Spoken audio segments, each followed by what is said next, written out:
Hello everyone, very good evening. कैसे हैं आप लोग? सभी लोग सब स्वस्थ हैं, प्रसन्न हैं? कैसे हैं आप लोग? आप मुझे देख पा रहे हैं, सुन पा रहे हैं? प्लीज़ एक बार बता दीजिए। फिर क्लासेस हम स्टार्ट करेंगे।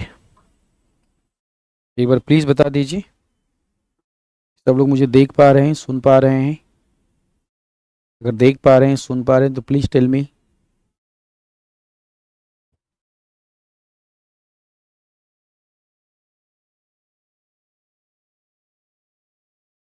लाइव हैं हम? बच्चों का कमेंट देखो एक बार। कोई देख पा रहा है कि नहीं देख पा रहा है?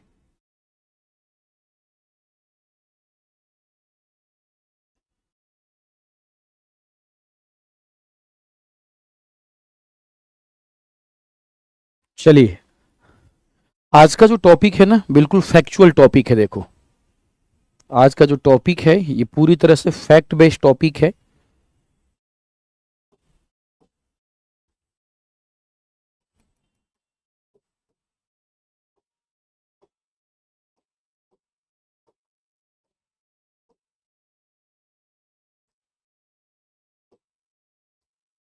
आज का जो टॉपिक है ना, आज का टॉपिक फैक्ट बेस्ड टॉपिक है।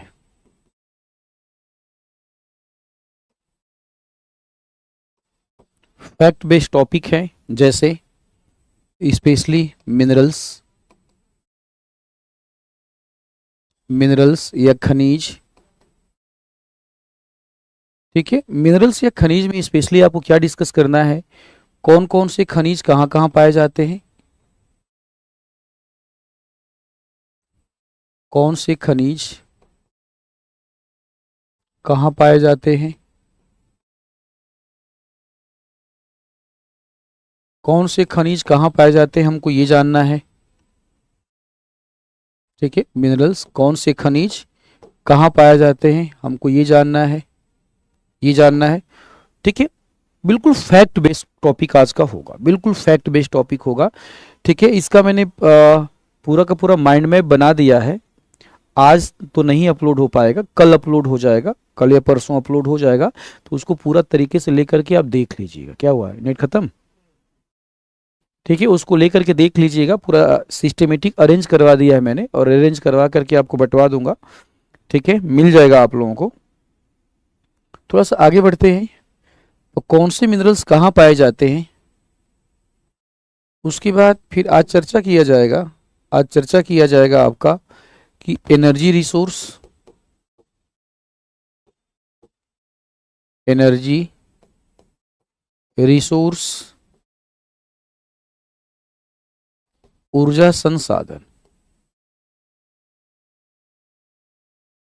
एनर्जी रिसोर्स या ऊर्जा संसाधन, एनर्जी रिसोर्स या ऊर्जा संसाधन। ऊर्जा संसाधन में specially coal, petroleum, geothermal energy,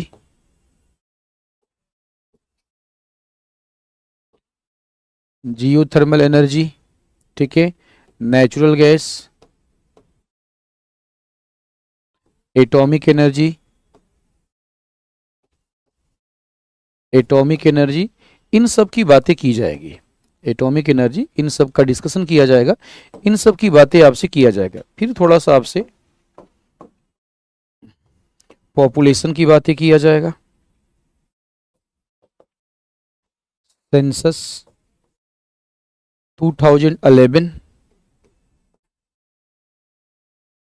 जनगणना 2011, इसके जो डाटा होंगे, ठीक है, इसके जो डाटा होंगे ये डिस्कस किया जाएगा। ठीक है, तो आज का पूरा जो क्वेश्चन है ना, वो फैक्ट बेस होगा, क्योंकि ये टॉपिक है आपके फैक्ट बेस है। इसमें कोई कॉन्सेप्ट नहीं है, ये पूरा फैक्ट बेस है। तो इसका प्रॉपर तरीके से लिस्टिंग कर दिया है मैंने, और लिस्टिंग करके आपको आज क्लास के बाद, आज क्लास के बाद, ठीक है, और क्लास के बाद नहीं तो कल, क्लास के बाद नहीं तो कल आपको पीडीएफ अपलोड करवा दिया जाएगा। पूरा का पूरा जो मैंने चार्ट बनाया हुआ है, चार्ट जो मैंने बनाया हुआ है आप लोगों के लिए, चार्ट क्या कहते हैं, अपलोड हो जाएगा। ठीक है, चलते हैं आपका। तो पहले क्वेश्चन की तरफ चलते हैं। यहां से हम पहले क्वेश्चन की तरफ चलते हैं। सबसे पहले हम चर्चा करने वाले हैं minerals and energy resources, mineral एवं एनर्जी रिसोर्सेज, खनिज एवं ऊर्जा संसाधन, इसकी बात हम चर्चा। नोट्स इंग्लिश में कम मिलेगा, मैंने बोल तो दिया है कि क्या कहते हैं इंग्लिश वाले बच्चों को भी नोट्स अपलोड करवा दिया जाए। देखते हैं आपका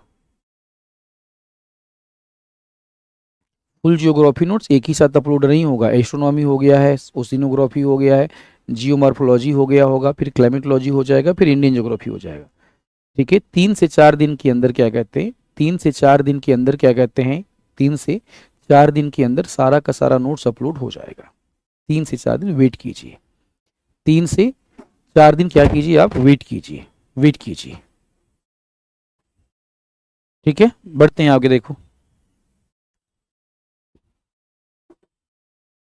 ठीक है, कह रहा है कि भारत में थोरियम उत्पादन में अग्रणी राज्य कौन सा है। देखो थोरियम की बातें किया जा रहा है, हमसे थोरियम की बातें की जा रही है। थोरियम की बातें की जा रही है। थोरियम का डिस्कशन करें, थोरियम की बातें अगर हम बोले, समझो आपका थोरियम की बातें बताएं तो थोरियम क्या है, एक एटॉमिक मिनरल्स है, ये आणविक खनिज है, एटॉमिक मिनरल्स है। ये जो थोरियम है इसका यूज कहाँ पे किया जाता है, मान लीजिए अगर आपसे पूछा जाए थोरियम का यूजेज कहाँ किया जाता है, थोरियम का उपयोग कहाँ किया जाता है, तो सीधा से बोलेंगे न्यूक्लियर रिएक्टर में। ठीक है, न्यूक्लियर रिएक्टर में इसका उपयोग किया जाता है। ठीक है, ये न्यूक्लियर रिएक्टर में क्या किया जाता है, इसका उपयोग किया जाता है आपका। अगर हम बातें करें थोरियम की बातें करें तो थोरियम समझो इंडिया में क्या कहते हैं आपका, केरला से लेकर के कन्याकुमारी तक,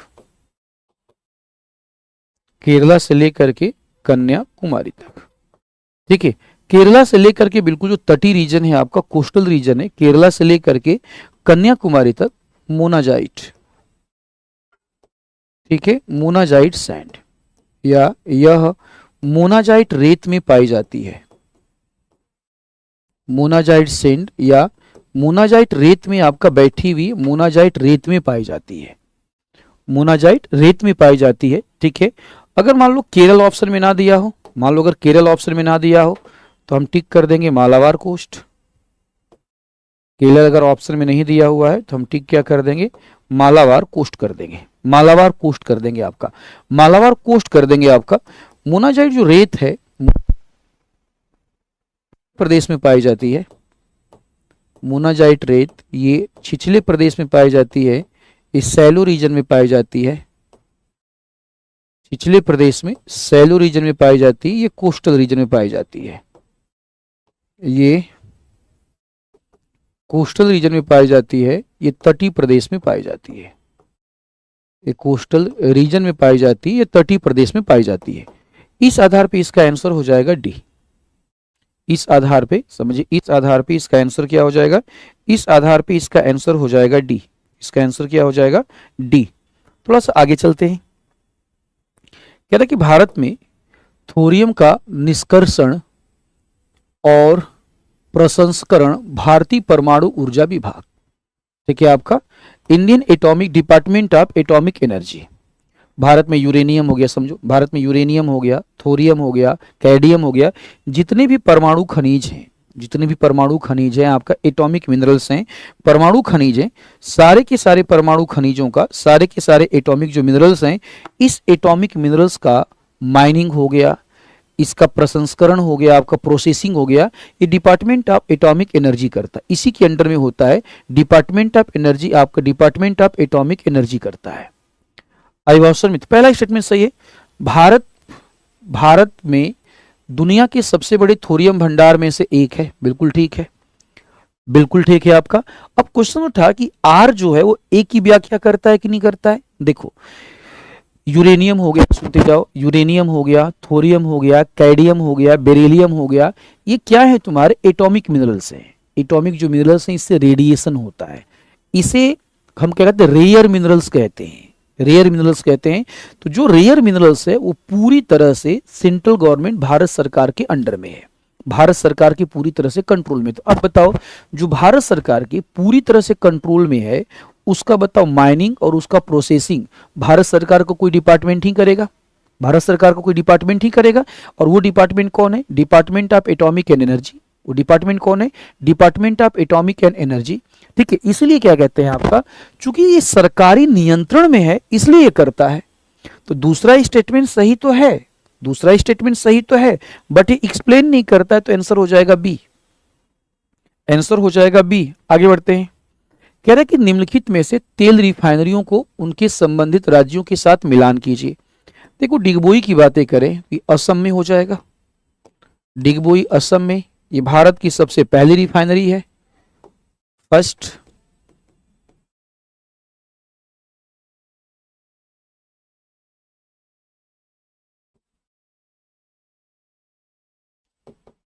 फर्स्ट रिफाइनरी ऑफ इंडिया, ठीक है, फर्स्ट रिफाइनरी ऑफ इंडिया क्या कहते हैं आपका, भारत का पहला रिफाइनरी है। ठीक है, मुंबई की बातें करें तो मुंबई महाराष्ट्र में हो जाएगा। अब ये दोनों आपका गुजरात में, आप किसी के साथ मैच कर लो, दोनों गुजरात में है, दोनों के दोनों गुजरात में, आप किसी के साथ मैच कर लीजिए, कोई इशू नहीं है। ठीक है, आगे बढ़ते हैं। निम्नलिखित कथनों पर विचार कीजिए। खनिज तेल मुख्य रूप से, देखो हम बातें कर रहे हैं आपका खनिज तेल की, खनिज तेल जिसे पेट्रोलियम कहा जाता है, सुनो, खनिज तेल जिसे पेट्रोलियम कहा जाता है, पेट्रोलियम कहा जाता है। पेट्रोलियम जो है ये फॉसिल्स फ्यूल है, बोलो हाँ या ना, ये फॉसिल्स फ्यूल है, ये जीवाश्म ईंधन है, ये फॉसिल फ्यूल है या ये जीवाश्म ईंधन है। ये जो जीवाश्म ईंधन है ये मिलता है सेडिमेंट्री रॉक में, ये सेडिमेंट्री रॉक में, ये अवसादी चट्टानों में पाया जाता है, सेडिमेंट्री रॉक या अवसादी चट्टान में पाया जाता है। तो ये सेडिमेंट्री रॉक में पाया जाता है, और जिस सेडिमेंट्री रॉक में पाया जाता है उसका नाम है सेल। तो ये सेल चट्टानों में पाया जाता है, ये जहां पाया जाता है आपका, ये सेल चट्टानों में पाया जाता है। अगर हम पेट्रोलियम की बातें करें तो भारत में petroleum KG basin, KG basin, Assam क्षेत्र, Assam region, Assam region, Gujarat region, Gujarat क्षेत्र में, गुजरात रीजन में पाया जाता है। ठीक है आपका, उसके बाद मुंबई हाई, मुंबई हाई में पाया जाता है, अब तटीय क्षेत्र है, राजस्थान के कुछ रीजन में भी पाया जाता है। पेट्रोलियम का वहां पर उत्पादन किया जाता है, समझो, पेट्रोलियम का वहां पर उत्पादन किया जाता है। इस आधार पे देखें, इस आधार पर देखें तो पहला, खनिज तेल मुख्य रूप से अवसादी चट्टानों में पाया जाता है, ये सही है। क्यों पाया जाता है, क्योंकि अवसादी चट्टानों में फॉसिल्स पाए जाते हैं, अवसादी चट्टानों में क्या पाए जाते हैं आपका, फॉसिल्स पाए जाते हैं। दूसरा, कृष्णा गोदावरी बेसिन भारत में एक प्रमुख तेल उत्पादक क्षेत्र है, ये भी सही है आपका, अभी मैंने बताया। मुंबई हाई भारत का सबसे पुराना, नहीं, भारत का सबसे पुराना डिगबोई है, भारत का सबसे पुराना कौन है आपका, डिगबोई है, असम का डिगबोई है। तो 3 गलत हो जाएगा, आंसर हो जाएगा 1 और 2, हमारा आंसर हो जाएगा आपका 1 और 2। चलो आगे बढ़ते हैं। यानी कि भारत में खनिज तेल का सबसे पहले उत्पादन सबसे पहले कहां शुरू हुआ, सिंपल सी बात है, सबसे पहले उत्पादन शुरू हुआ डिगबोई में। ठीक है, सबसे पहले उत्पादन शुरू हुआ क्या कहते हैं आपका, डिगबोई में आपका।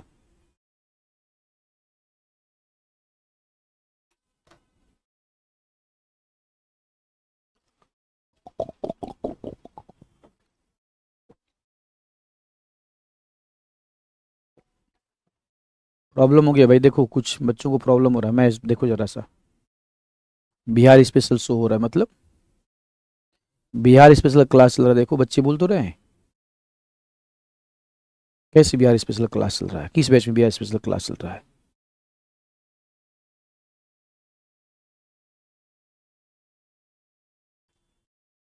किसी में बिहार स्पेशल क्लास चल रहा है,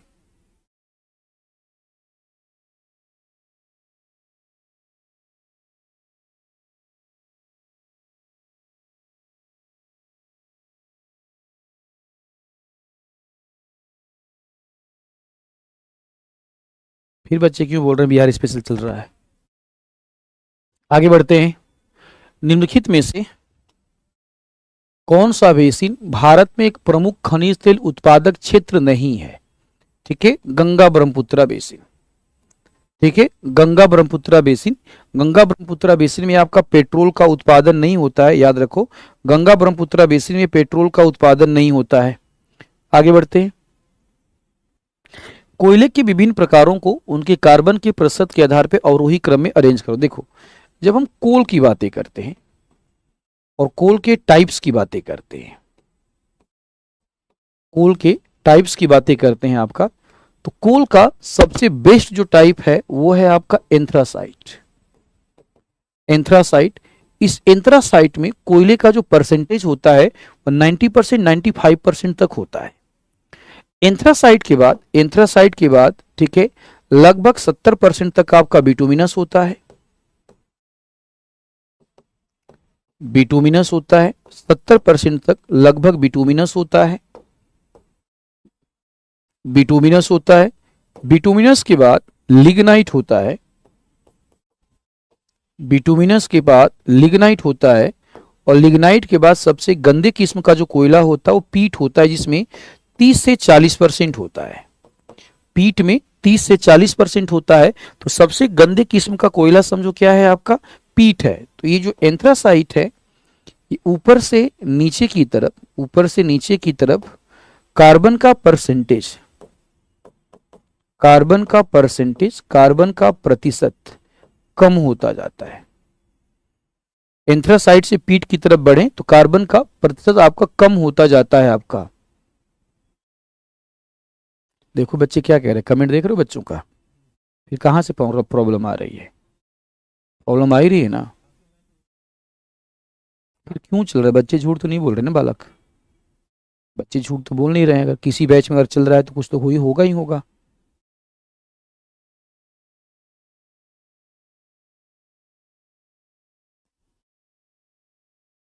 अगर मान लो किसी बैच में चल रहा है तो बट होगा ही होगा ना। लिंक उल्टा सीधा करके तो नहीं डाल दिए?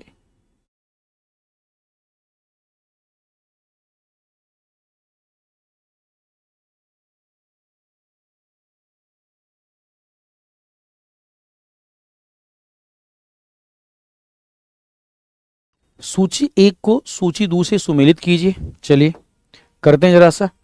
एंथ्रासाइट जो है उत्तम श्रेणी का कोयला है।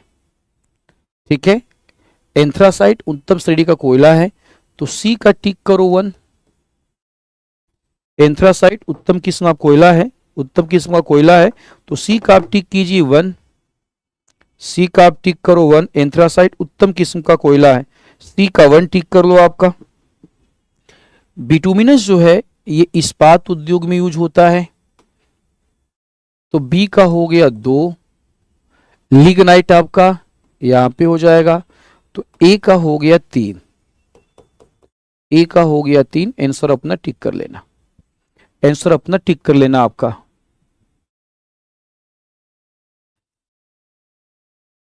ठीक है, चलो आगे बढ़ते हैं। भारत के प्रमुख कोयला क्षेत्रों के संदर्भ में निम्नलिखित में से कौन सा युग्म सही सुमेलित है? झरिया कोयला भारत का सबसे पुराना जो कोयला क्षेत्र है वो रानीगंज वाला रीजन है आपका। ठीक है, रानीगंज वाला रीजन है आपका। थोड़ा सा देखेंगे, रानीगंज कोयला क्षेत्र उच्च गुणवत्ता वाला कुकिंग नहीं, रानीगंज वाले में बिटुमिनस मिलता है। रानीगंज वाले में आपका बिटुमिनस मिलता है। सिंगरेनी कोयला क्षेत्र दामोदर नदी घाटी में, गलत है आपका। ठीक है, बोकारो कोयला क्षेत्र झारखंड में आपका, तो आंसर सी होगा। हमसे पूछा है कौन सा सही सुमेलित है, हमसे पूछा है कौन सा सही सुमेलित है। ठीक है, दामोदर घाटी को भारत की कोयले का कटोरा कहा जाता है। याद कीजिए, जब मैंने आपको गोंडवाना रॉक सिस्टम पढ़ाया था, याद है आपको, जब हमने गोंडवाना रॉक सिस्टम पढ़ाया था तो गोंडवाना रॉक सिस्टम में क्या पढ़ाया था मैंने, कि गोंडवाना रॉक सिस्टम में आपका गोंडवाना क्रम की चट्टानें पाई जाती हैं, और Gondwana rock system river valley में बैठा हुआ है। Damodar river valley, Son river valley, Barakar river valley, Subarnarekha, Mahanadi, Godavari, Krishna, ये सारी बातें मैंने आपको बताई थी और बोला था कि पूरे के पूरे बेल्ट में कोयले का उत्पादन होता है और भारत के कुल कोयले के उत्पादन का 98% कोयला गोंडवाना कोयले में दिख रहा है, गोंडवाना कोयले में दिख रहा है आपका। ठीक है, तो सिंपल सी बात है, पहला सही है। दामोदर घाटी में सबसे भारत के सबसे बड़े और सबसे महत्वपूर्ण कोयला भंडार है, बिल्कुल ठीक है, ये भी सही है आपका। क्यों? क्योंकि यहां पे कौन बैठा? गोंडवाना रॉक सिस्टम बैठा हुआ है, यहां पे गोंडवाना रॉक सिस्टम बैठा हुआ है, रॉक सिस्टम बैठा हुआ है, इसलिए दामोदर घाटी में गोंडवाना रॉक सिस्टम बैठा हुआ है, इसलिए दामोदर घाटी में क्या है आपका, दामोदर घाटी को कोयले का कटोरा कहा जाता है। ठीक है, तो आंसर हो जाएगा ए, दोनों स्टेटमेंट सही है और एक्सप्लेन भी कर रहा है। आगे बढ़ते हैं, मिलान करो।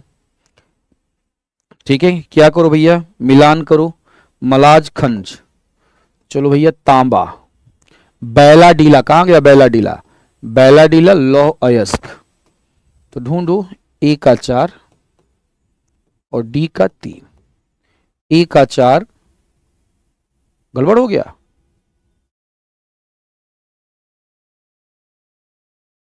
गड़बड़ हो गया, रुक जाओ।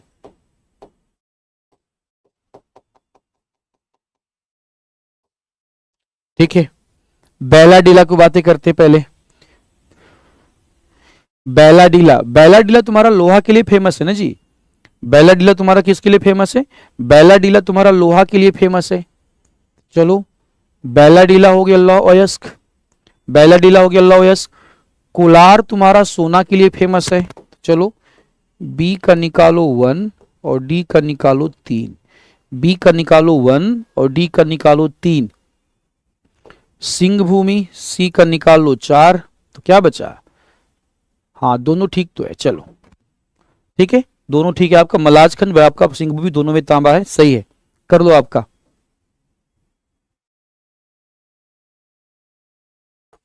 अरे भैया देखो, बिहार स्पेशल का क्लास चल रहा है, क्यों नहीं देख रहे हो तुम? बच्चे झूठ कैसे बोल रहे हैं? एक बार देखो ना, बच्चों से पूछ लो, तुम मैसेज करके पूछ लो किस पे बिहार स्पेशल का क्लास चल रहा है। बच्चे देखो बोल रहे हैं बिहार स्पेशल का क्लास चल रहा है, पूछो जरा एक बार कि किस पे बिहार स्पेशल का क्लास चल रहा है।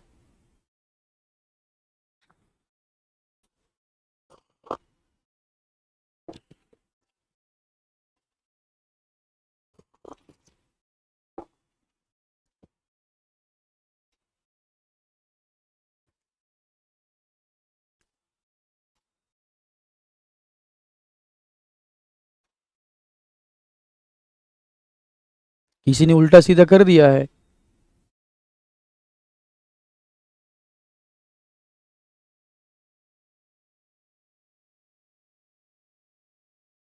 विजेता बैच वालों को तुमने बिहार बैच में एंट्री दे दिया है।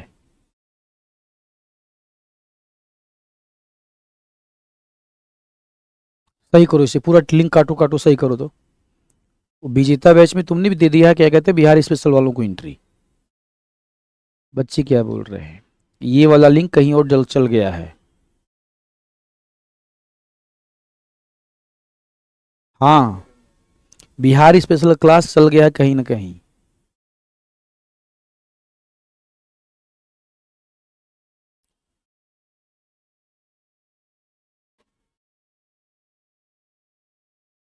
विजेता बैच में बिहार स्पेशल कैसे चल रहा है? विजेता बैच खोलो जरा तो, कहाँ है विजेता बैच? सारे तो विजेता बैच ने बालक, तो स्पेशल विजेता बैच कौन सा है?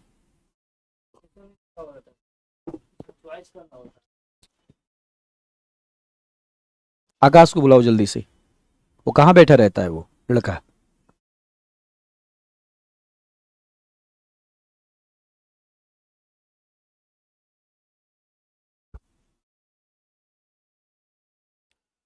तुम दिखाओ खाओ मत, मुझे बता के बच्चों को प्रॉब्लम हो रही है, बात खत्म।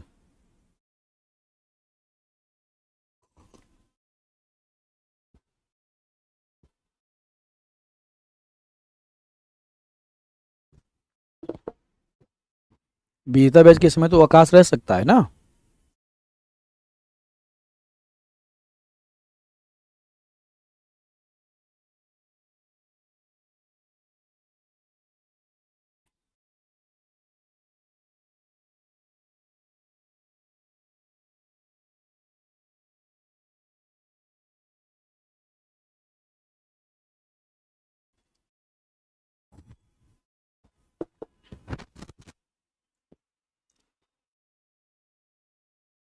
तुम इतना दिखा दिए मुझे, दिखाओ मुझे भी जितना, कमेंट दिखाओ बच्चों का।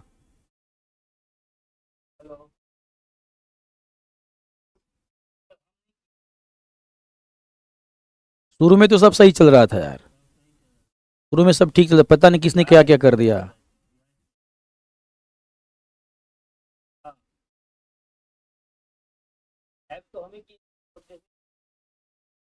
बोलो शुरू में सब ठीक था।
अरे कैसे पढ़ाएं यार, बच्चे देख नहीं पाएंगे तो पढ़ाएंगे कैसे, कोई कमेंट दिखाओ।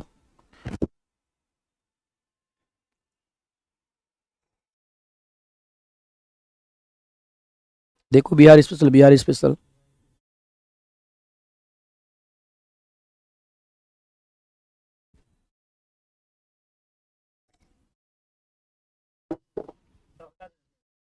क्या हटा दें, क्यों हटाओगे सब टोटल, हटाओ भैया।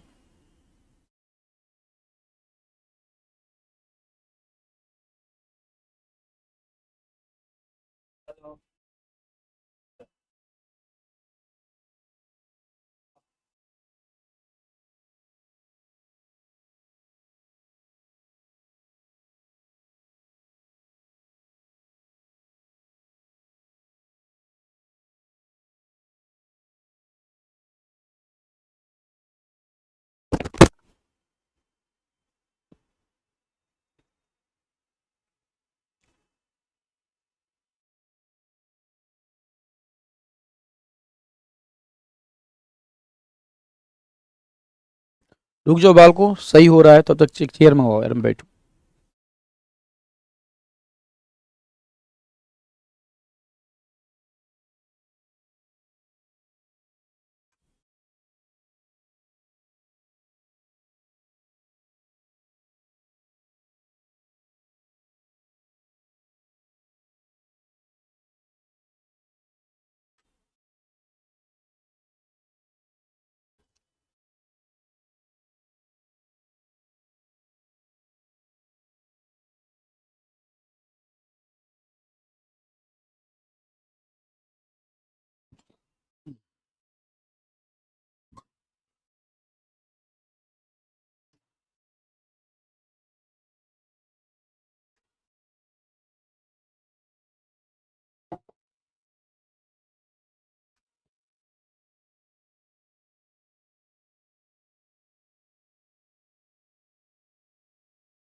चलो ठीक हो गया। चलो देखो अगला कह रहा है, अगला देखो, खेतड़ी कॉपर कॉम्प्लेक्स भारत में तांबे के उत्पादन में महत्वपूर्ण योगदान देता है। खेतड़ी राजस्थान के झुंझुनू जिले में स्थित है और हिंदुस्तान कॉपर लिमिटेड के द्वारा संचालित है। ठीक है, समझो क्या है आपका। अगर हम बातें करें अरावली क्षेत्र, अरावली रीजन, अरावली क्षेत्र की बातें करें तो ये जो अरावली रीजन है, ये जो अरावली क्षेत्र है, ये मिनरल्स के लिए फेमस है। समझो अरावली जो रीजन है, ये अरावली जो रीजन है, ये अरावली रीजन क्या कहते हैं आपका, मिनरल्स के लिए फेमस है।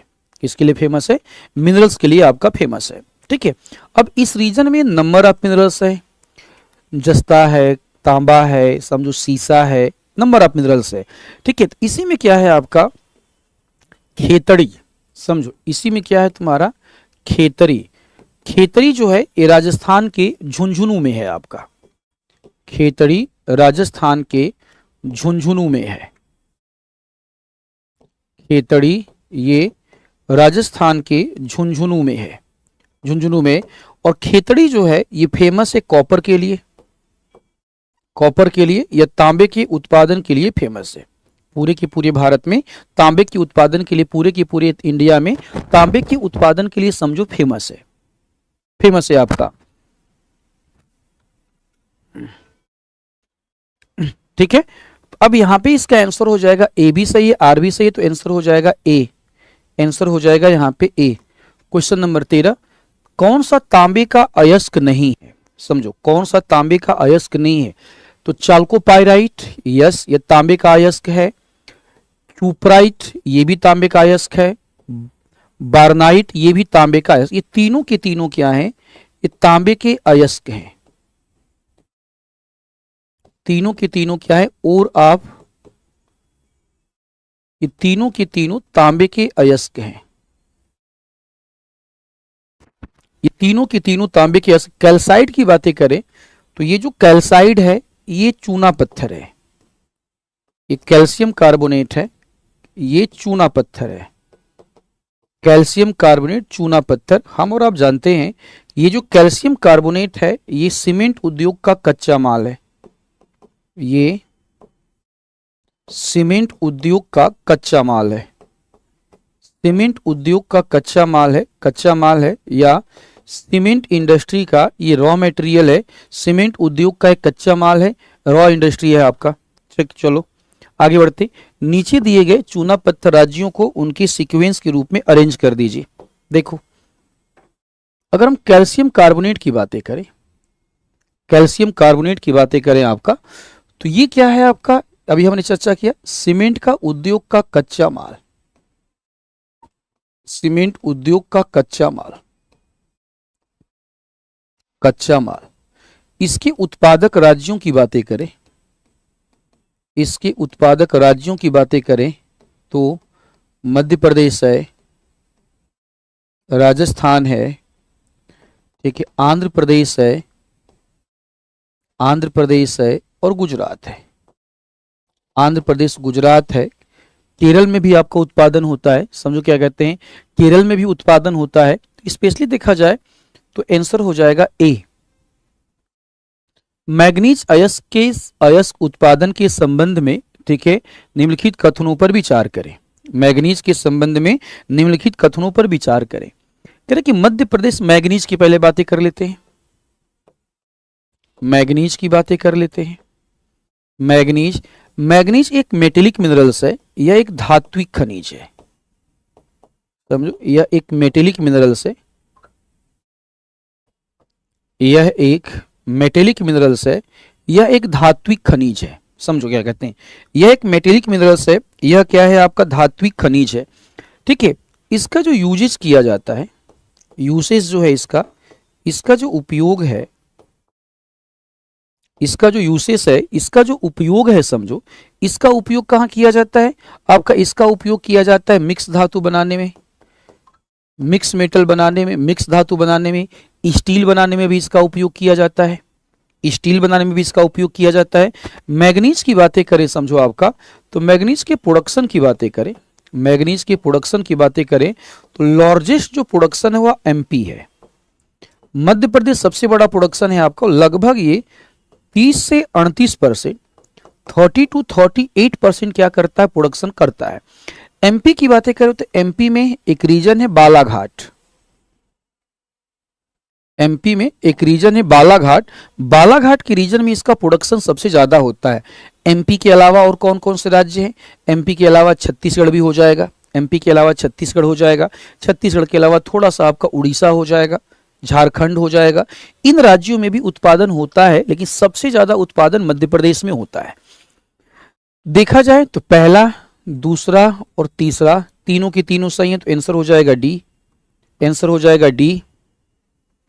भरवेली की खान, समझो कह रहा है आपका कि भरवेली की खान जो एशिया की सबसे बड़ी भूमिगत मैग्नीज की खान, अभी हमने चर्चा किया कि मैग्नीज की उत्पादन में, मैग्नीज की उत्पादन में सबसे बड़ा जो राज्य है वो मध्य प्रदेश है। मध्य प्रदेश से क्या कहते हैं आपका, सबसे बड़ा जो राज्य क्या कहते हैं आपका, ये मध्य प्रदेश है आपका। ठीक है, तो सिंपल सी बात है, सबसे बड़ी खान भी कहाँ पे उपस्थित होगी, सबसे बड़ी खदान भी मध्य प्रदेश में होगी। सबसे बड़ी जो खदान होगी, सबसे बड़ी खदान भी कहाँ होगी आपका, मध्य प्रदेश में होगी। चलिए आगे बढ़ते हैं यहां से, क्वेश्चन नंबर 17 की तरफ चलते हैं। कह रहा है कि भारत में हीरा उत्पादन के संदर्भ में निम्नलिखित युग्मों पर विचार कीजिए। समझो, पन्ना, पन्ना ये कहां पर है, मध्य प्रदेश में। मैंने आपको पढ़ाया था जब आपको रिवीजन करवा रहा था, तो जब मैं आपको डिस्कस कर रहा था विंध्यन क्रम की चट्टानें, किसकी बातें कर रहा था हम, विंध्यन क्रम की चट्टानों की बातें कर रहे थे, उसकी बातें किया। रायपुर, रायपुर कहां पे, रायपुर हट्टी है, छत्तीसगढ़ में मिलेगा। रायपुर वाला हिस्सा कहां मिलेगा, छत्तीसगढ़ में, तो ये गलत हो जाएगा।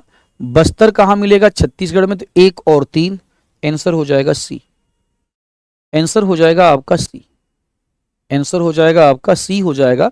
रायपुर उड़ीसा में नहीं है जी, रायपुर उड़ीसा में कहां, रायपुर हट्टी वाला इलाका अलग है ना। ठीक है, थोड़ा सा आगे बढ़ते हैं। हीरे के संदर्भ में कोल्लूर की खदान का ऐतिहासिक महत्व है। कोल्लूर, देखो कोलार नहीं पूछा है, कोल्लूर पूछा है, कोलार नहीं पूछा है, कोल्लूर पूछा है। कोल्लूर कहाँ है तुम्हारा, आंध्र प्रदेश वाले रीजन में है आपका। कोल्लूर कहां पर, आंध्र प्रदेश में। कोलार अलग है और कोल्लूर, अरे प्रभु जी कोल्लूर पूछा है, कोल्लूर पूछा है, क्या कहते हैं आपका, आंसर डी होगा। कोलार की खदान नहीं पूछा है। निम्नलिखित कथनों पर विचार कीजिए, निम्नलिखित कथनों पर विचार कीजिए।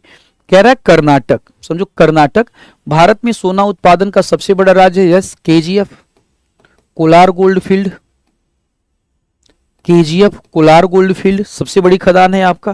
KGF Kolar gold field Karnataka में सोने की उत्पादन के लिए प्रसिद्ध है। यस, कर्नाटक भारत की कुल सोने का उत्पादन का 80% करता है, बिल्कुल करता है, आंसर डी। 1, 2 और 3। सबसे ज्यादा उत्पादन क्या कहते हैं आपका, सबसे ज्यादा उत्पादन क्या कहते हैं, क्या होगा आपका, कर्नाटक करता है। ना क्या दिक्कत है, सबसे ज्यादा अनाउंसमेंट तो हम ही करवा देते हैं। मास्टर क्या करे, मास्टर अनाउंसमेंट करवा दे, मास्टर आपका, मास्टर क्या करे आपका पीडीएफ अपलोड करवा दे, मास्टर क्या करे आपका आंसर लिख दे, फिर एक काम ही कर ना, मास्टर आपका जाकर के एग्जाम भी दे देता है, क्या दिक्कत है। आप लोगों ने जब एडमिशन लिया था तो एडमिशन पे एक नाम दिया गया होगा, एक नंबर दिया होगा, उस नंबर पे कॉल कर लीजिए।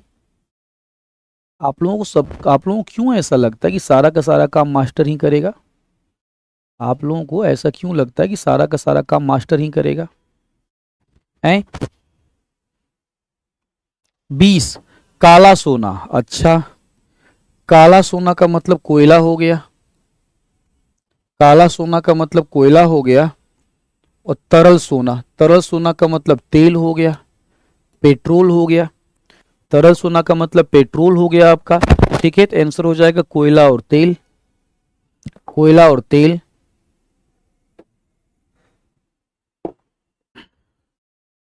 ठीक है। हीरे को किस नाम से जाना जाता, फॉर एवर स्टोन। देखोगे तो हीरे का क्या कहते हैं, जब एडवर्टीजमेंट किया जाता है तो उस पर लिखा होता है फॉर एवर स्टोन, हमेशा के लिए रहने वाला पत्थर। डायमंड जो है ये फॉर एवर स्टोन है, ये हमेशा के लिए रहने वाला क्या है आपका, हमेशा के लिए आपका रहने वाला पत्थर है आपका।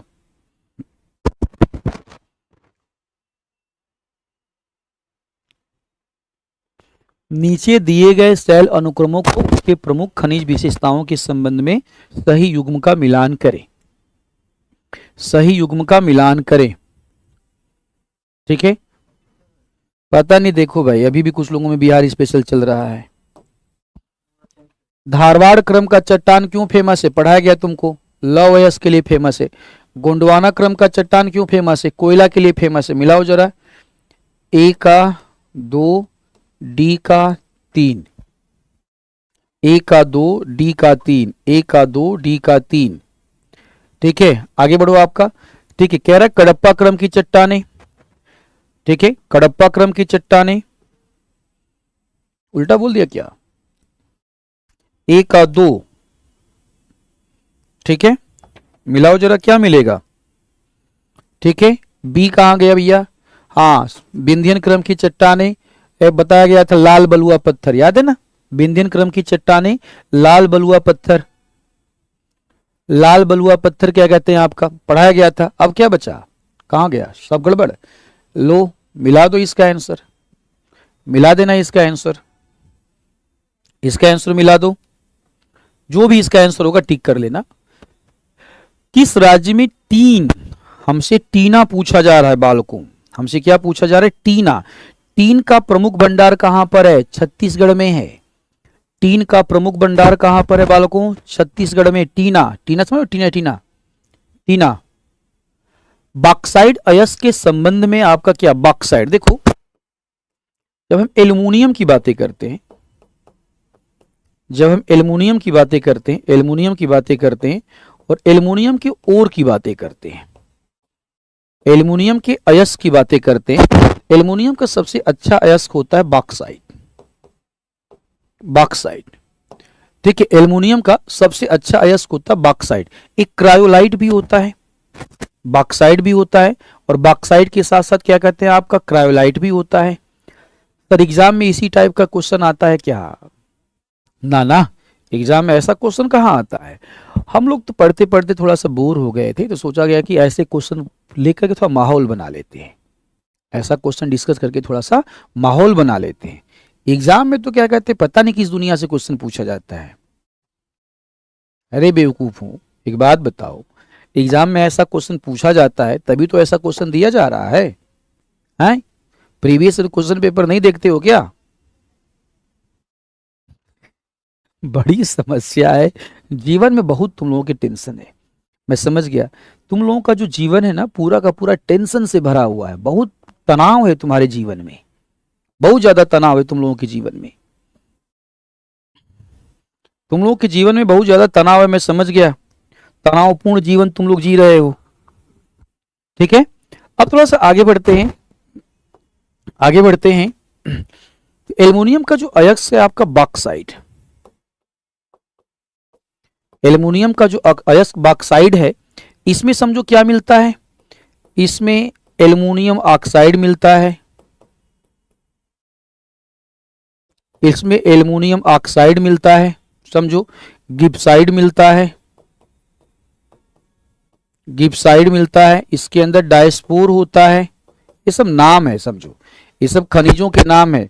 बोहेमाइट होता है, बोहेमाइट होता है, इसी के अंदर क्रायोलाइट होता है, ठीक है, क्रायोलाइट होता है। ये सारी की सारी चीजें क्या कहते हैं आपका, इसमें पाई जाती हैं।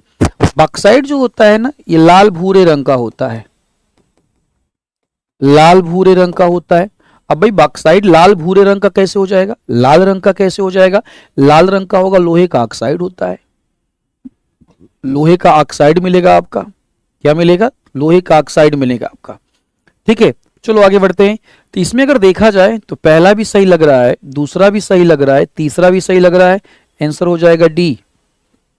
हाँ बालक, हमारा आंसर क्या हो जाएगा? डी हो जाएगा।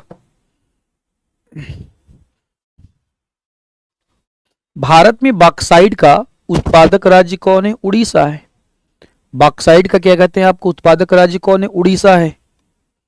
भारत का कौन सा भौगोलिक क्षेत्र खनिजों का भंडार गृह आपका? देखो पढ़ाया था तुम लोगों को, जब मैं आपको डिस्कस कर रहा था छोटा नागपुर का पठार, जब मैं डिस्कस कर रहा था छोटा नागपुर का पठार, छोटा नागपुर प्लेटू, छोटा नागपुर प्लेटू या छोटा नागपुर पठार, तो मैंने बोला था कि इंडिया का रूर रीजन है, याद है, इंडिया का रूर रीजन है क्योंकि ये खनिजों का भंडार है। रूर रीजन है क्योंकि यह खनिजों का भंडार है।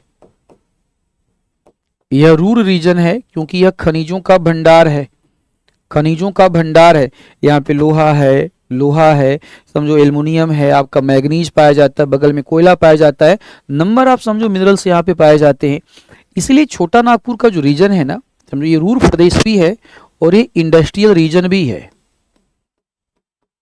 ये इंडस्ट्रियल रीजन भी है, इंडस्ट्रियल रीजन भी है, ये औद्योगिक प्रदेश भी है। इंडस्ट्रियल रीजन भी है, ये औद्योगिक प्रदेश भी है, औद्योगिक प्रदेश है। आंसर हो जाएगा सी। तेल क्षेत्र और उनका खोज, तेल क्षेत्र और उनका खोज समझो, ये फैक्ट है। तेल क्षेत्र और उनके खोज की बातें कर रहा है भैया, तेल क्षेत्र और उनका खोज की बातें कर लो। आपको कौन से कैसे खोजा गया? तो ए का हो जाएगा तुम्हारा 3, ए का हो जाएगा 3, बी का होगा 1, ए का 3, बी का 1, देखो कहीं मिल रहा है, ठीक है। सी का हो जाएगा 4, तो डी का हो जाएगा 2। देखो मिला क्या, देखो मिला क्या, देखो जरा इसे।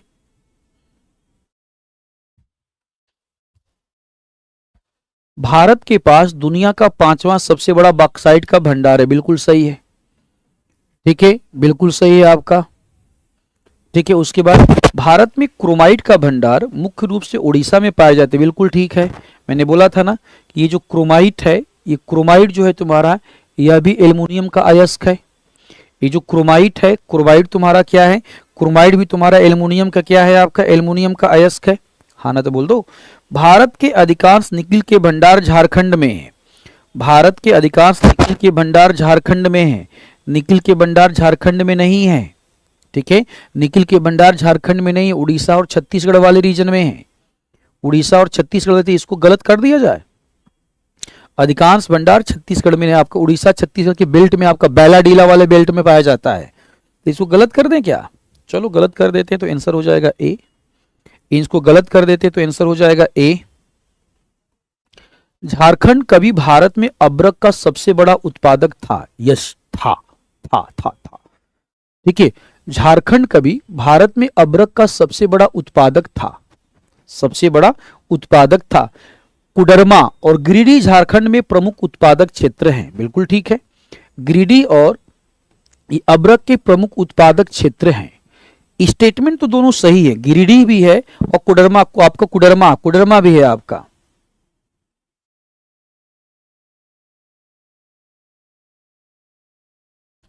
ठीक है, तो आप सोचो क्या कहते हैं, एक्सप्लेन। देखो, भारत झारखंड में अब्रक का सबसे बड़ा उत्पादक क्यों है? क्योंकि भारत में झारखंड की बेल्ट, अरे ए नहीं भाई, रुको भाई, ए कहां जा रहे हैं, रुको बुर्बक कहीं का, रुको बुर्बक, ए नहीं होगा, कैसे होगा ए? भाई झारखंड सबसे बड़ा उत्पादक राज्य था, क्यों? क्योंकि झारखंड में पूरी की पूरी बेल्ट पाई जाती है। हजारीबाग है, कोडरमा है, तुम्हारा आपका गिरिडीह है, आदिवास में पूरा का पूरा रीजन है, आपका पूरा बेल्ट है। इसलिए झारखंड में झारखंड सबसे बड़ा उत्पादक राज्य हुआ करता था। ठीक है, तो भाई एक्सप्लेन तो नहीं करता है इसमें गिरिडीह, क्या इसका हजारीबाग को शामिल करना पड़ेगा? बिना हजारीबाग को शामिल किए काम तो नहीं चलने वाला। इसका आंसर तो बालक होगा बी। राजस्थान के नागौर जिले के मकराना क्षेत्र निम्नलिखित में से किस खनिज के लिए विश्व प्रसिद्ध है? समझो, राजस्थान के नागौर जिले में जाओगे ना, तो यहां पे संगमरमर का उत्पादन होता है। संगमरमर किसका उत्पादन होता है बालक? संगमरमर का उत्पादन होता है, मार्बल का उत्पादन होता है। यहां पे संगमरमर का उत्पादन होता है, यहां पे मार्बल का उत्पादन होता है। ठीक है, मार्बल का उत्पादन होता है। एक बोला सर हमारा पैसा वापस करा दीजिए, काम करो ना तुम, मैं पढ़ा रहा हूं ना, बस मेरा प्राण निकाल लो तुम लोग। एक ही काम बचा हुआ है बालक, प्राण निकाल लो, तुम्हारा पैसा, ये सब चीजें सब तुमको मिल जाएगा। ये प्राण निकाल लो, वही एक बचा हुआ, और कुछ नहीं बचा हुआ है, सब कुछ तुम्हारा मास्टर ही करवाए। चाय पीने दो पहले यार तुम लोग, चाय भी ठंडा हो गया। दूसरा चाय मंगवाइए भाई। हाँ चाय मंगवाओ दूसरा, ठंडा हो गया ये भी चाय।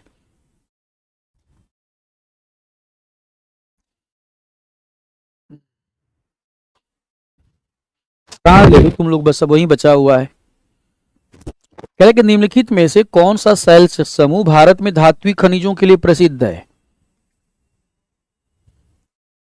प्राण ले लो तुम लोग, क्या कहते हैं भूत बन बन के तुम लोगों की जब रात में आऊंगा ना तब समझना तुम लोग। धारवाड़ होगा, पढ़ाया था ना कि धारवाड़ चट्टाने मेटेलिक मिनरल्स के लिए फेमस है आपका। ठीक है, धारवाड़ चट्टाने क्या कहते हैं, मेटेलिक मिनरल्स के लिए फेमस है। ठीक है, तो यहां पे आंसर हो जाएगा धारवाड़, यहां पे धारवाड़ हो जाएगा। भारत में ज्ञान, चलो भैया 32 में चलते हैं आपका। कह रहा कि भारत में ज्ञान सबसे बड़े भंडार वाले लौह अयस्क के प्रकार के संबंध में कौन सा कथन सही है। अच्छा, भारत में सबसे बड़ा जो कुल भंडार वाला लौह अयस्क हेमेटाइट है, बिल्कुल ठीक है। भारत में हेमेटाइट सबसे ज्यादा है, मैग्नेटाइट है, फिर सीडेराइट है, फिर लिमोनाइट है, फिर क्या है आपका लिमोनाइट है यहाँ पे। तो पहला सही है। उच्च लौह सामग्री होने के बावजूद मैग्नेटाइट का कुल भंडार मात्रा में हेमेटाइट से अधिक नहीं है, बिल्कुल ठीक है। ठीक है, भारत में हेमेटाइट ज्यादा है और मैग्नेटाइट कम है। मैग्नेटाइट कम है और हेमेटाइट क्या है, ज्यादा है। लिमोनाइट और सीडोराइट के भंडार सबसे कम है, समझो। लिमोनाइट और सीडोराइट के भंडार क्या है, सब सुनो। सबसे ज्यादा हेमेटाइट, हेमेटाइट के बाद तुम्हारा मैग्नेटाइट, मैग्नेटाइट के बाद तुम्हारा सीडेराइट, सीडेराइट के बाद तुम्हारा लिमोनाइट। क्या हो जाएगा, लिमोनाइट। तो आंसर कहां गया है, आंसर हो जाएगा डी, बैलाडीला। बैलाडीला, बैलाडीला तुम्हारा फेमस है लौह अयस्क के लिए।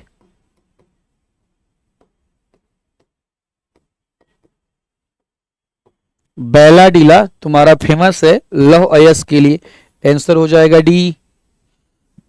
चलो भाई बैलाडीला, बैलाडीला आगे बढ़ो। अब देखो परमाणु ऊर्जा है, परमाणु ऊर्जा है। ठीक है, अब कह रहा भाई कैगा, सुनो ध्यान से बालक, कैगा, कैगा कहां मिल जाएगा, कर्नाटक में। कुडनकुलम कहां मिलेगा, तमिलनाडु में। नरोरा कहां मिलेगा, बोलो आपका नरोरा कहां मिलेगा, उत्तर प्रदेश में मिलेगा। काकरापार कहां मिलेगा, गुजरात में मिलेगा। ये क्या है, हमारे न्यूक्लियर प्लांट हैं, ये हमारे न्यूक्लियर प्लांट हैं।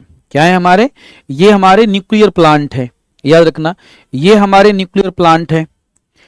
मिला लो जरा, अरेंज कर लो बालक, अरेंज कर लो, अरेंज कर लो,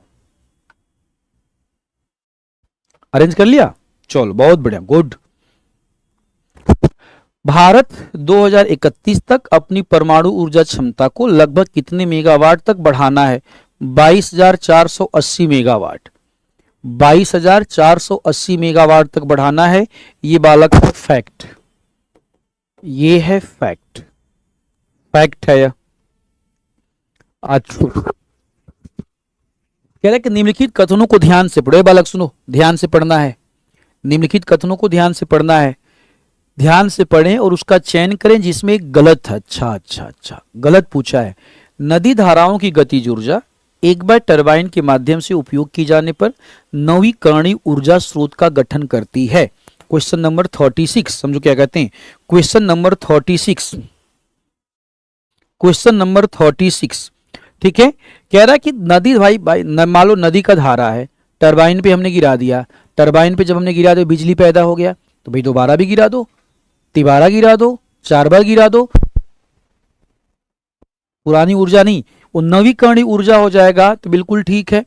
सूर्य के प्रकाश का बिजली में फोटोवोल्टिक सेल, हाँ बिल्कुल ठीक है भाई, सूर्य के प्रकाश का हम उपयोग करते हैं, सेल फोटोवोल्टिक सेल लगा होता है और वही क्या करता है, एनर्जी को स्टोर करता है।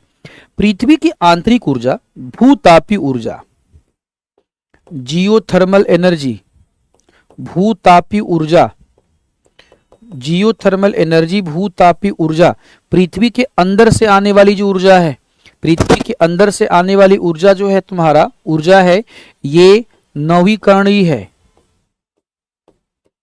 ये नवीकरणीय स्रोत है तुम्हारा आपका, ये नवीकरणीय ऊर्जा है, ये रीन्यूएबल एनर्जी है,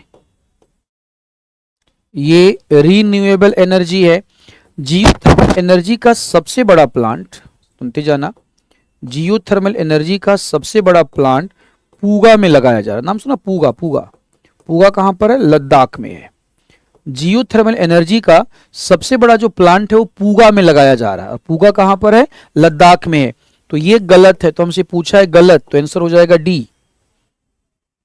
हमारा आंसर हो जाएगा डी, हमसे गलत पूछा है। चलो बालक, भारत में ज्वारी ऊर्जा उत्पादन के लिए सबसे उपयुक्त राज्य कौन सा है? कह रहा है कि भारत में ज्वारी ऊर्जा उत्पादन के लिए सबसे उपयुक्त क्षेत्र कौन सा है? खंभात की खाड़ी। क्यों भाई? क्योंकि खंभात की खाड़ी में ऊंचे ऊंचे ज्वार आते हैं। खंभात की खाड़ी में ऊंचे ऊंचे ज्वार आते हैं। खंभात की खाड़ी में ऊंचे ऊंचे ज्वार आते हैं। खंभात की खाड़ी में हाई टाइड आते हैं। ठीक है, ऊंचे ऊंचे ज्वार आते हैं, हाई टाइड आते हैं। अब तो जहां पे ऊंचा ज्वार आएगा, जहां पे ऊंचे ऊंचे बताओ ज्वार आएंगे, वहां पे बिजली बनाना आसान होगा कि नहीं होगा? सारे बालक बताओ, जहां ऊंचे ऊंचे ज्वार आएंगे वहां बिजली बनाना बताओ आसान होगा कि नहीं होगा? चलो भाई, कह रहा है कि दामोदर घाटी निगम, दामोदर वैली कारपोरेशन, देखो सुनो थोड़ा ध्यान से, देश जब आजाद हुआ ना बालक, ठीक है, देश जब आजाद हुआ, क्या कहते, देश जब आजाद हुआ, तो देश के आजाद होने के बाद, आपका आजाद होने के बाद सबसे पहले जो नदी घाटी परियोजना बनाई गई थी वो दामोदर नदी घाटी परियोजना थी। दामोदर नदी घाटी परियोजना थी। दामोदर नदी घाटी परियोजना के लिए दामोदर वैली कारपोरेशन की स्थापना की गई। दामोदर वैली कारपोरेशन की स्थापना की गई। दामोदर वैली कारपोरेशन ने क्या किया? दामोदर नदी, बराकर नदी पे कई छोटे बड़े बांध का निर्माण किया। अब कई छोटे बड़े जो बांध का निर्माण किया, इसके दो उद्देश्य थे। इसके दो क्या, कई उद्देश्य थे। पहला उद्देश्य था विद्युत का उत्पादन करना। पहला उद्देश्य था विद्युत का उत्पादन करना। दूसरा उद्देश्य था सिंचाई के लिए जल उपलब्ध कराना।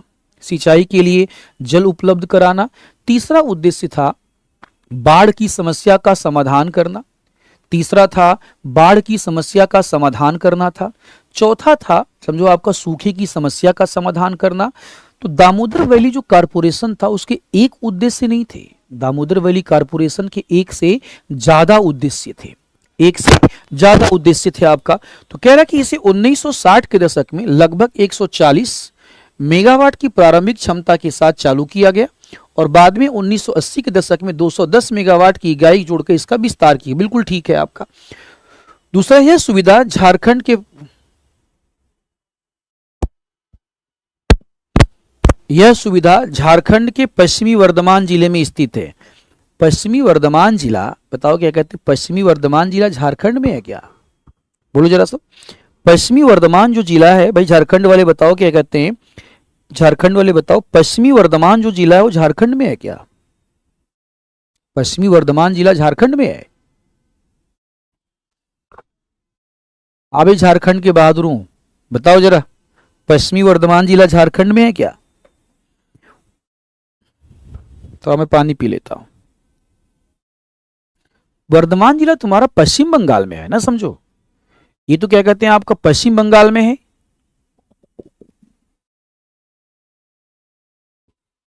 पश्चिम बंगाल में है, ठीक है। ये झारखंड लिखा हुआ है, झारखंड आपका उस समय क्या कहते हैं पश्चिम बंगाल में है, तो ये आपका गलत हो गया। ये तो गलत हो गया बालक। कह रहा है कि यह, समझो, कह रहा है कि यह डीवीसी, समझो, कह रहा है कि यह डीवीसी के परिचालन नियंत्रण में विद्युत की आपूर्ति जारी रखता है। ठीक है, बिल्कुल ठीक है आपका। विद्युत की आपूर्ति क्या करता है? जारी रखता है। विद्युत की आपूर्ति जारी रखता है। तो इसका आंसर क्या हो जाएगा? कहां गया? बी हो जाएगा। इसका आंसर क्या हो जाएगा? बी हो जाएगा आपका। इसका आंसर क्या हो जाएगा? बी। इधर सुनो सुनो सुनो, वो शब्बीर को निकालो जरा, मोहम्मद शब्बीर को उठाओ, ब्लॉक करो जरा उसको जल्दी से, भागने मत देना उसको। हाँ जल्दी करो, जल्दी करो, उसकी पूरी क्लास ब्लॉक करो। मोहम्मद शब्बीर को पूरी क्लास उसकी ब्लॉक करो। हाँ, इसका पहले आईडी निकाल, अभी रुको, ब्लॉक मत, अभी रुको, इसका पूरा आईडी निकालो और इसकी पूरी क्लास ब्लॉक करवाओ जरा, तो शब्बीर का इसकी पूरी क्लास ब्लॉक करवाओ। ऐसा कर देना कि आज के बाद एक भी क्लास ना देख पाए। जल्दी नोएडा वालों को भेजो। आए हैं यहाँ पे क्या कहते हैं, मजा लेने के लिए आए हैं। अभी तो आपको मजा दिखाता हूँ, टेंशन ना लो, भूलो मत, मेरी क्लास है, मैं मजा बहुत अच्छे से लिखवाता हूँ। पूरी क्लास इसकी ब्लॉक करवा मोहम्मद सबीर का, और ऐसा कर देना कि आज के बाद ये कोई क्लास ना देख पाए। नोएडा वालों को भेजो जल्दी से, जल्दी नोएडा वालों को सुबह भेजो और ब्लॉक करवाओ इसकी पूरी क्लास, पूरी क्लास इसकी ब्लॉक करवाओ। तो क्वेश्चन नंबर 39, क्वेश्चन नंबर 39, ठीक है। निम्नलिखित में से कौन सा स्थान और संबंधित ताप विद्युत स्टेशन का आपका सुमेलित नहीं है? देखो, बोकारो झारखंड है, कोरबा, कोरबा तुम्हारा छत्तीसगढ़ में है, जो कोरबा है ये कोरबा तुम्हारा छत्तीसगढ़ में है। कोरबा जो है ये कोरबा तुम्हारा छत्तीसगढ़ में है, तो आंसर हो जाएगा सी। कोरबा तुम्हारा छत्तीसगढ़ में, आंसर हो जाएगा सी। चलो आगे बढ़ते हैं। कह रहा है आपका कि कोयले के प्रचुर भंडार के अलावा भारत में ताप विद्युत संयंत्रों की स्थापना के लिए अन्य महत्वपूर्ण कारक क्या है? देखो, कोयला है ना, कोयला ये यूज होता है थर्मल पावर प्लांट में। सुनो, thermal power plant, thermal power plant में यूज होता है, ठीक है। थर्मल पावर प्लांट में क्या करता है आपका, यूज होता है। अब थर्मल पावर प्लांट में होता क्या है आपका, कोयले को जलाया जाता है, सुनते जाओ ध्यान से, कोयले को जलाया जाता है, कोयले को जलाने के बाद हीट पैदा किया जाता है, पानी को आपका वेपर में बनाया जाता है, पानी को वेपर में बनाया जाता है, आपका पानी को वाष्प बनाया जाता है, उस वाष्प से टरबाइन चलाया जाता है, उस वाष्प से टरबाइन चलाया जाता है और बिजली बनाया जाता है, बिजली बनाया जाता है आपका। तो पानी की उपलब्धता भी चाहिए और परिवहन का नेटवर्क भी चाहिए, पास के शहरी केंद्र से दूरी कोई मैटर नहीं करता। आंसर हो जाएगा 1 और 2। आगे बढ़ते हैं। निम्नलिखित में से कौन सी जल विद्युत परियोजना राज्य के साथ सही सुमेलित है? देखो, आपका राज्य के साथ सही सुमेलित है, कह रहा है सही सुमेलित नहीं पूछा, अच्छा सॉरी, कह रहा है कि रंगा नदी जल विद्युत परियोजना अरुणाचल प्रदेश, बिल्कुल ठीक है। उमुत्रु जल विद्युत परियोजना मेघालय, ये भी सही है। खांडोंग जल विद्युत परियोजना असम, ये भी सही है। सुबनसिरी निचली जल विद्युत परियोजना, सुबनसिरी तुम्हारा अरुणाचल प्रदेश में है। सुबनसिरी जो आपको जो जल विद्युत परियोजना है ये अरुणाचल प्रदेश में बनाई गई है। सुबनसिरी जल विद्युत परियोजना क्या कहते हैं, ये अरुणाचल प्रदेश में बनाई गई है, ठीक है। चलो, नीचे दिए गए गैस विद्युत संयंत्र को सही क्रम में सजा दीजिए। सजा दो भैया सही क्रम में।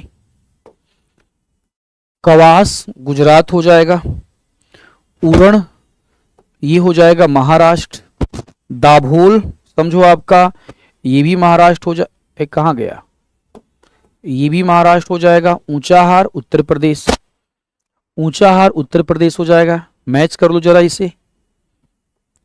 मुंडपल पवन ऊर्जा फार्म भारत के किस राज्य और किस जिले में उपस्थित है, समझो, ठीक है। तो आप स्पेशली मुंडपम पवन ऊर्जा की बातें करें तो ये तुम्हारा मुंडपल, समझो, मुंडपल पवन ऊर्जा की बातें करें तो ये तुम्हारा बैठा हुआ तमिलनाडु में, ये तमिलनाडु के कन्याकुमारी वाले हिस्से में बैठा हुआ है, तमिलनाडु के ये कन्याकुमारी के हिस्से में बैठा हुआ है। तो ये तमिलनाडु के कन्याकुमारी के हिस्से में बैठा हुआ है। कहीं लिखा है क्या? हाँ, ये है बी 44। तमिलनाडु भारत में पवन ऊर्जा के लिए अग्रणी है, बिल्कुल ठीक है, ये तमिलनाडु है, तमिलनाडु हो गया। तमिलनाडु वाले रीजन में जो विंड है ना, जो पवने हैं, तमिलनाडु की जो विंड है, जो पवने हैं, ये हाई स्पीड से चलती हैं। तमिलनाडु में जो पवने हैं, तमिलनाडु में जो पवने हैं, ये पवने हाई स्पीड के साथ चलती हैं, समझो, ये हाई स्पीड के साथ चलती। बताओ, पवन अगर हाई स्पीड के साथ चलेगी, बताओ तो ये विंड एनर्जी के लिए सूटेबल होगा कि नहीं होगा? जल्दी बताओ, पवन अगर हाई एनर्जी के साथ चलेगी तो विंड एनर्जी के लिए बताओ सूटेबल होगा कि नहीं होगा? ये विंड एनर्जी के लिए सूटेबल होगा। ये विंड एनर्जी के लिए क्या होगा आपका? ये विंड एनर्जी के लिए सूटेबल होगा। तमिलनाडु भारत में पवन ऊर्जा का अग्रणी, सही है। तमिलनाडु में स्थिर हवा की गति आपका बेहतर बिजली पोषण के लिए बुनियादी ढांचा उपलब्ध कराती, सही है, ठीक है, सही है आपका। कॉलम ए और कॉलम बी, ठीक है, चलो भाई, कॉलम ए और कॉलम बी। ओबरा, ओबरा का मतलब तुमको चलना पड़ेगा उत्तर प्रदेश। ए का हो गया सी। ओबरा का मतलब तुमको चलना पड़ेगा उत्तर प्रदेश, उत्तर प्रदेश, ठीक है। जामनगर रिफाइनरी का मतलब तुमको चलना पड़ेगा गुजरात। जामनगर रिफाइनरी का मतलब तुमको चलना पड़ेगा गुजरात। तो 2 का हो गया ए। भिलाई को लेकर के चलना पड़ेगा तुमको छत्तीसगढ़ में। तो 3 का हो गया बी, ठीक है। हीराकुंड तुम्हारा उड़ीसा वाले में हो जाएगा। 4 का हो गया डी। आंसर टिक कर लेना। 4 का हो गया डी। 1 मिनट बच्चे होल्ड करना, 1 मिनट होल्ड करना।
हाँ बालकों, हमारे प्यारे बालकों, हम आ गए हैं, हम अवतरित हो गए हैं।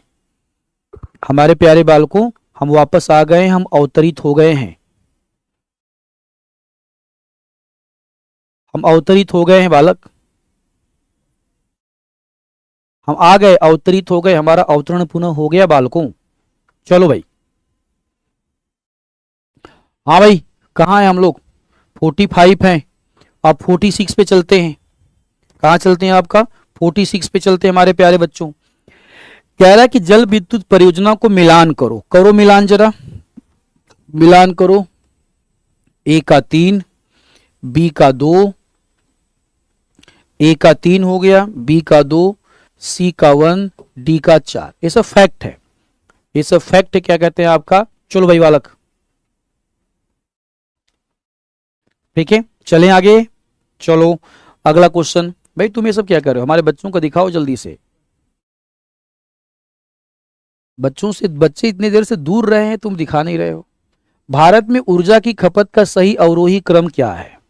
भारत में ऊर्जा की खपत का सही अवरोही क्रम क्या है? सही अवरोही क्रम क्या है? तो देखो, सबसे ज्यादा बालक कोयला, सबसे ज्यादा कोयला, ठीक है। कोयला के बाद तुम्हारा पेट्रोलियम, कोयला के बाद तुम्हारा पेट्रोलियम बालक, हाँ या ना जल्दी बोलो।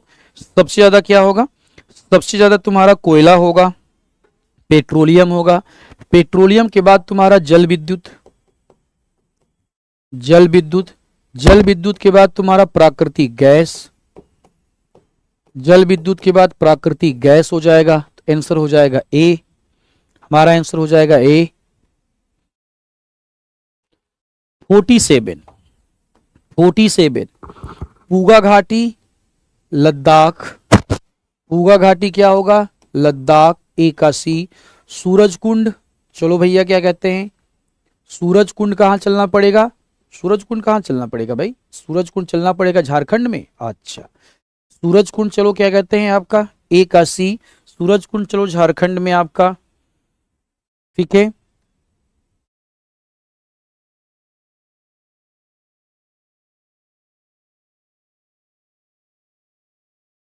बनेश्वर चलो पश्चिम बंगाल में। तातापानी चलो छत्तीसगढ़ में, छत्तीसगढ़ में।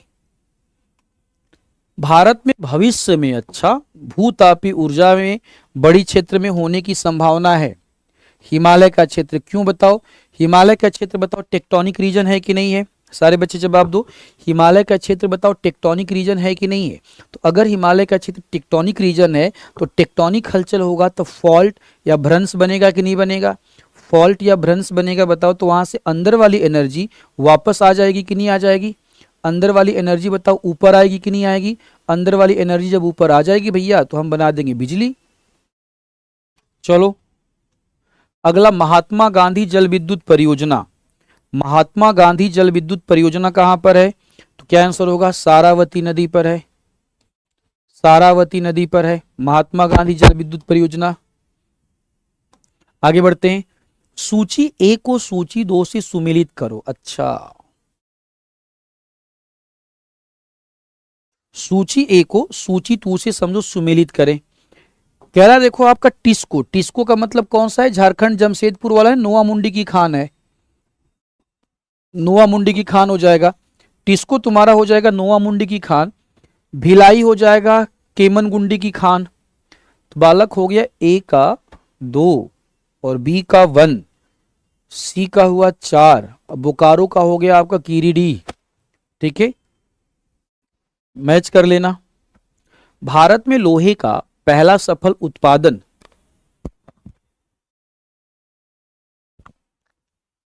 भारत का पहला लोहे का सफल उत्पादन किस कंपनी के द्वारा और किस वर्ष हासिल किया गया? क्वेश्चन नंबर 51 देखो जरा तो, क्वेश्चन नंबर 51 देखो जरा तो।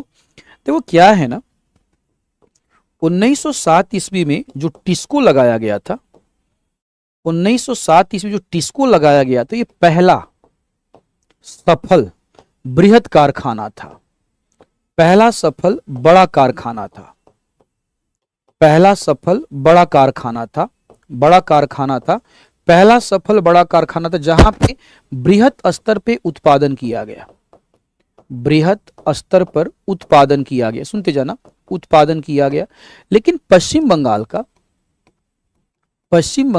जो कुल्टी था, अरे सुनो बच्चे, पश्चिम बंगाल का जो कुल्टी था, ठीक है, पश्चिम बंगाल का जो कुल्टी था, जो 1875 ईस्वी में 1875 ईस्वी में आपका लगाया गया। यहां पे उत्पादन तो हुआ, समझो, यहां पर उत्पादन तो हुआ, लेकिन उत्पादन बहुत बड़े स्तर पे नहीं हुआ। समझो, यहां पर उत्पादन तो हुआ, लेकिन उत्पादन बहुत बड़े स्तर पे नहीं हुआ। उत्पादन तो हुआ, लेकिन उत्पादन बहुत बड़े स्तर पे यहां पे नहीं हो पाया आपका उत्पादन।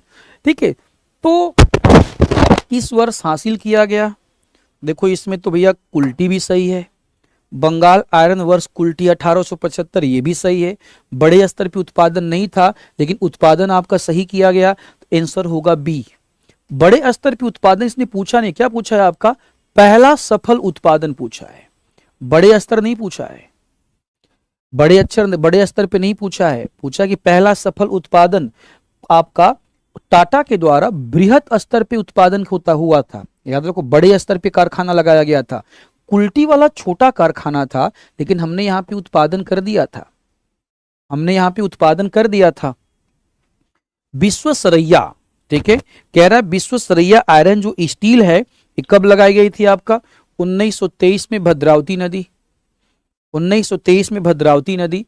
भारत की दूसरी पंचवर्षीय योजना के दौरान कौन सा इस्पात संयंत्र स्थापित किया गया था? समझो, दूसरी आपका जब पंचवर्षीय योजना लगी तो उसमें आपका तुम्हारा राउरकेला था, भिलाई था और दुर्गापुर था। सुनो, सेकेंड 5 ईयर प्लान में राउरकेला था, भिलाई था और दुर्गापुर था आपका।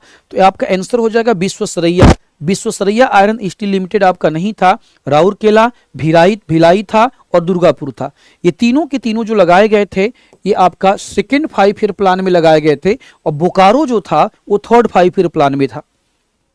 बोकारो जो था वो थर्ड 5 ईयर प्लान में था। ठीक है, क्वेश्चन नंबर 54 समझो, क्वेश्चन नंबर 54 कह रहा है, मैच कीजिए भैया, राउरकेला, राउरकेला आपका पश्चिमी जर्मनी की सहायता से, भिलाई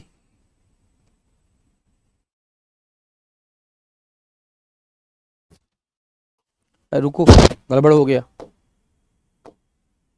ठीक है, भिलाई तुम्हारा रूस था बालक, भिलाई जो था तुम्हारा, भिलाई रूस था और दुर्गापुर तुम्हारा यूके था, यूके था दुर्गापुर। 55 भारत में नए उभरे औद्योगिक शहरों में पुरुष और महिला वयस्क आबादी दोनों का संख्यात्मक प्रभुत्व, बताओ गलत है ना? बताओ, भारत के जो औद्योगिक शहर हैं, सारे बच्चे जवाब दो, भारत के जो औद्योगिक शहर हैं, इन औद्योगिक शहरों में बताओ क्या कहते हैं आपका, पुरुष का ज्यादा समझो पलायन हुआ है, महिला का? सारे बच्चे जवाब दो, पुरुष का ज्यादा पहला पलायन हुआ है या महिला का ज्यादा पलायन हुआ है? पुरुष का ज्यादा पलायन हुआ है। तो पुरुष का प्रभुत्व ज्यादा है, महिलाओं का प्रभुत्व कम है। पुरुष का प्रभुत्व ज्यादा है, पुरुष का प्रभुत्व ज्यादा है, महिलाओं का प्रभुत्व कम है। तो पहला स्टेटमेंट गलत है। मानव प्रवासन आयु और लिंग चयनात्मक होता है, बिल्कुल ठीक है। मानव का जो प्रवास होता है भैया, बुजुर्गों का प्रवास तो होगा नहीं, बच्चों का प्रवास तो होगा नहीं, युवाओं का प्रवास होगा, और युवाओं का भी प्रवास होगा, माइग्रेशन होगा। तो बताओ, सबसे ज्यादा जो माइग्रेशन होगा आपका युवाओं का, उसमें मेल का या फीमेल का? जवाब दो, मेल का होगा या फीमेल का होगा? आपका फीमेल का होगा, मेल का होगा, फीमेल का नहीं होगा। तो ये आयु और सेक्स दोनों का आपका चयनात्मक होता है। तो इसका क्या होगा? ए असत्य है और आर सत्य है। कौन सा खनिज भारत में लौह इस्पात उद्योग के लिए मुख्य रूप से आयात किया जाता है? कुकिंग कोयला, ठीक है, कुकिंग कोयला ऑस्ट्रेलिया से आयात किया जाता है, कुकिंग कोयला ऑस्ट्रेलिया से आयात किया जाता है।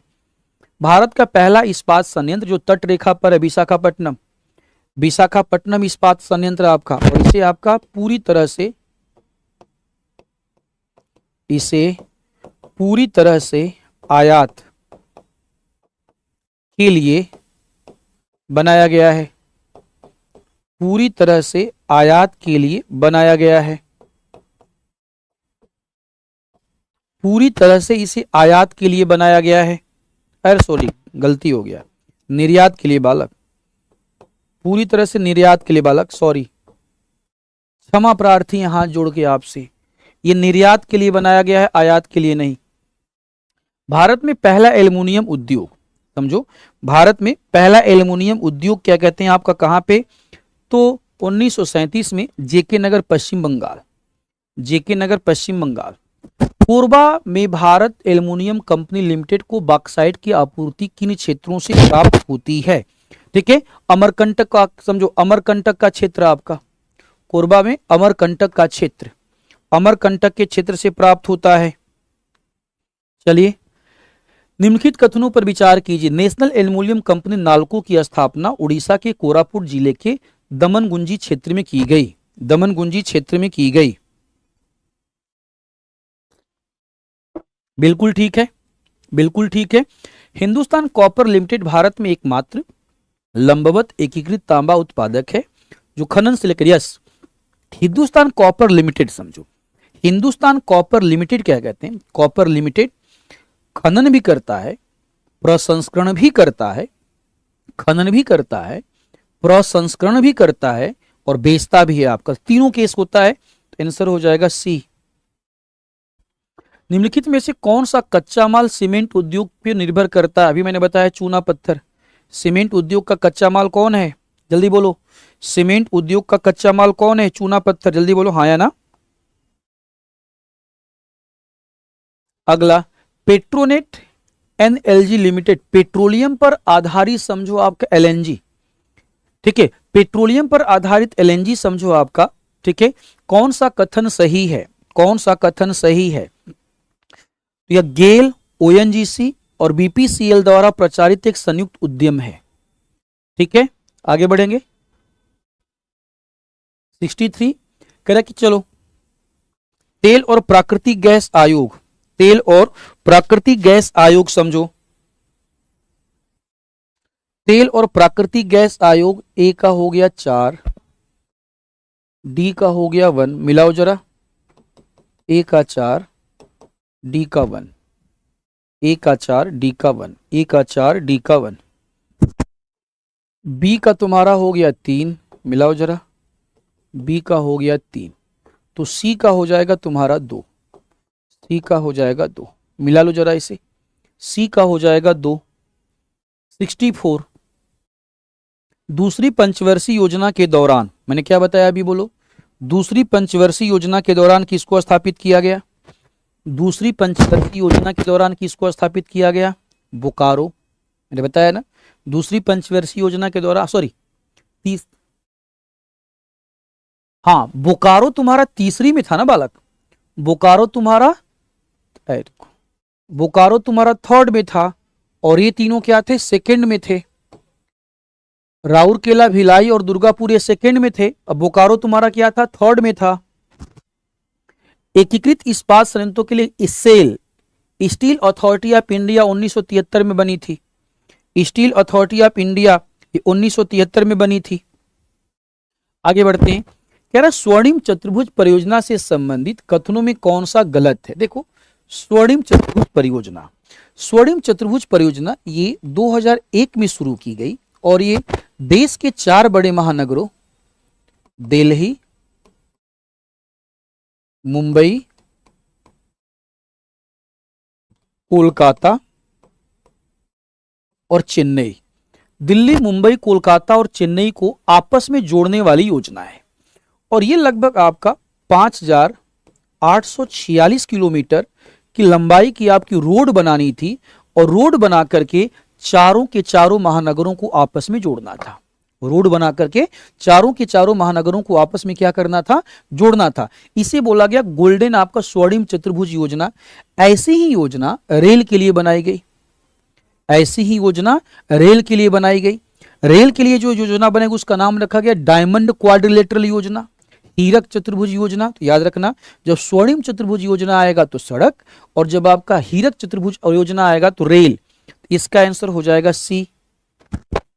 स्वर्णिम चतुर्भुज भारत के किन 4 महानगरों को जोड़ता है?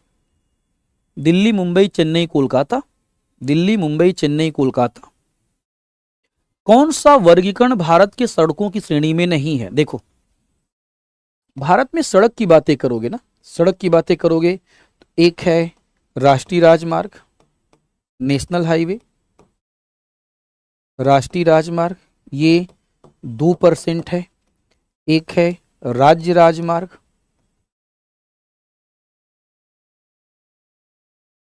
ठीक है, एक है जिला सड़कें, जिला सड़कें, एक है ग्रामीण सड़कें,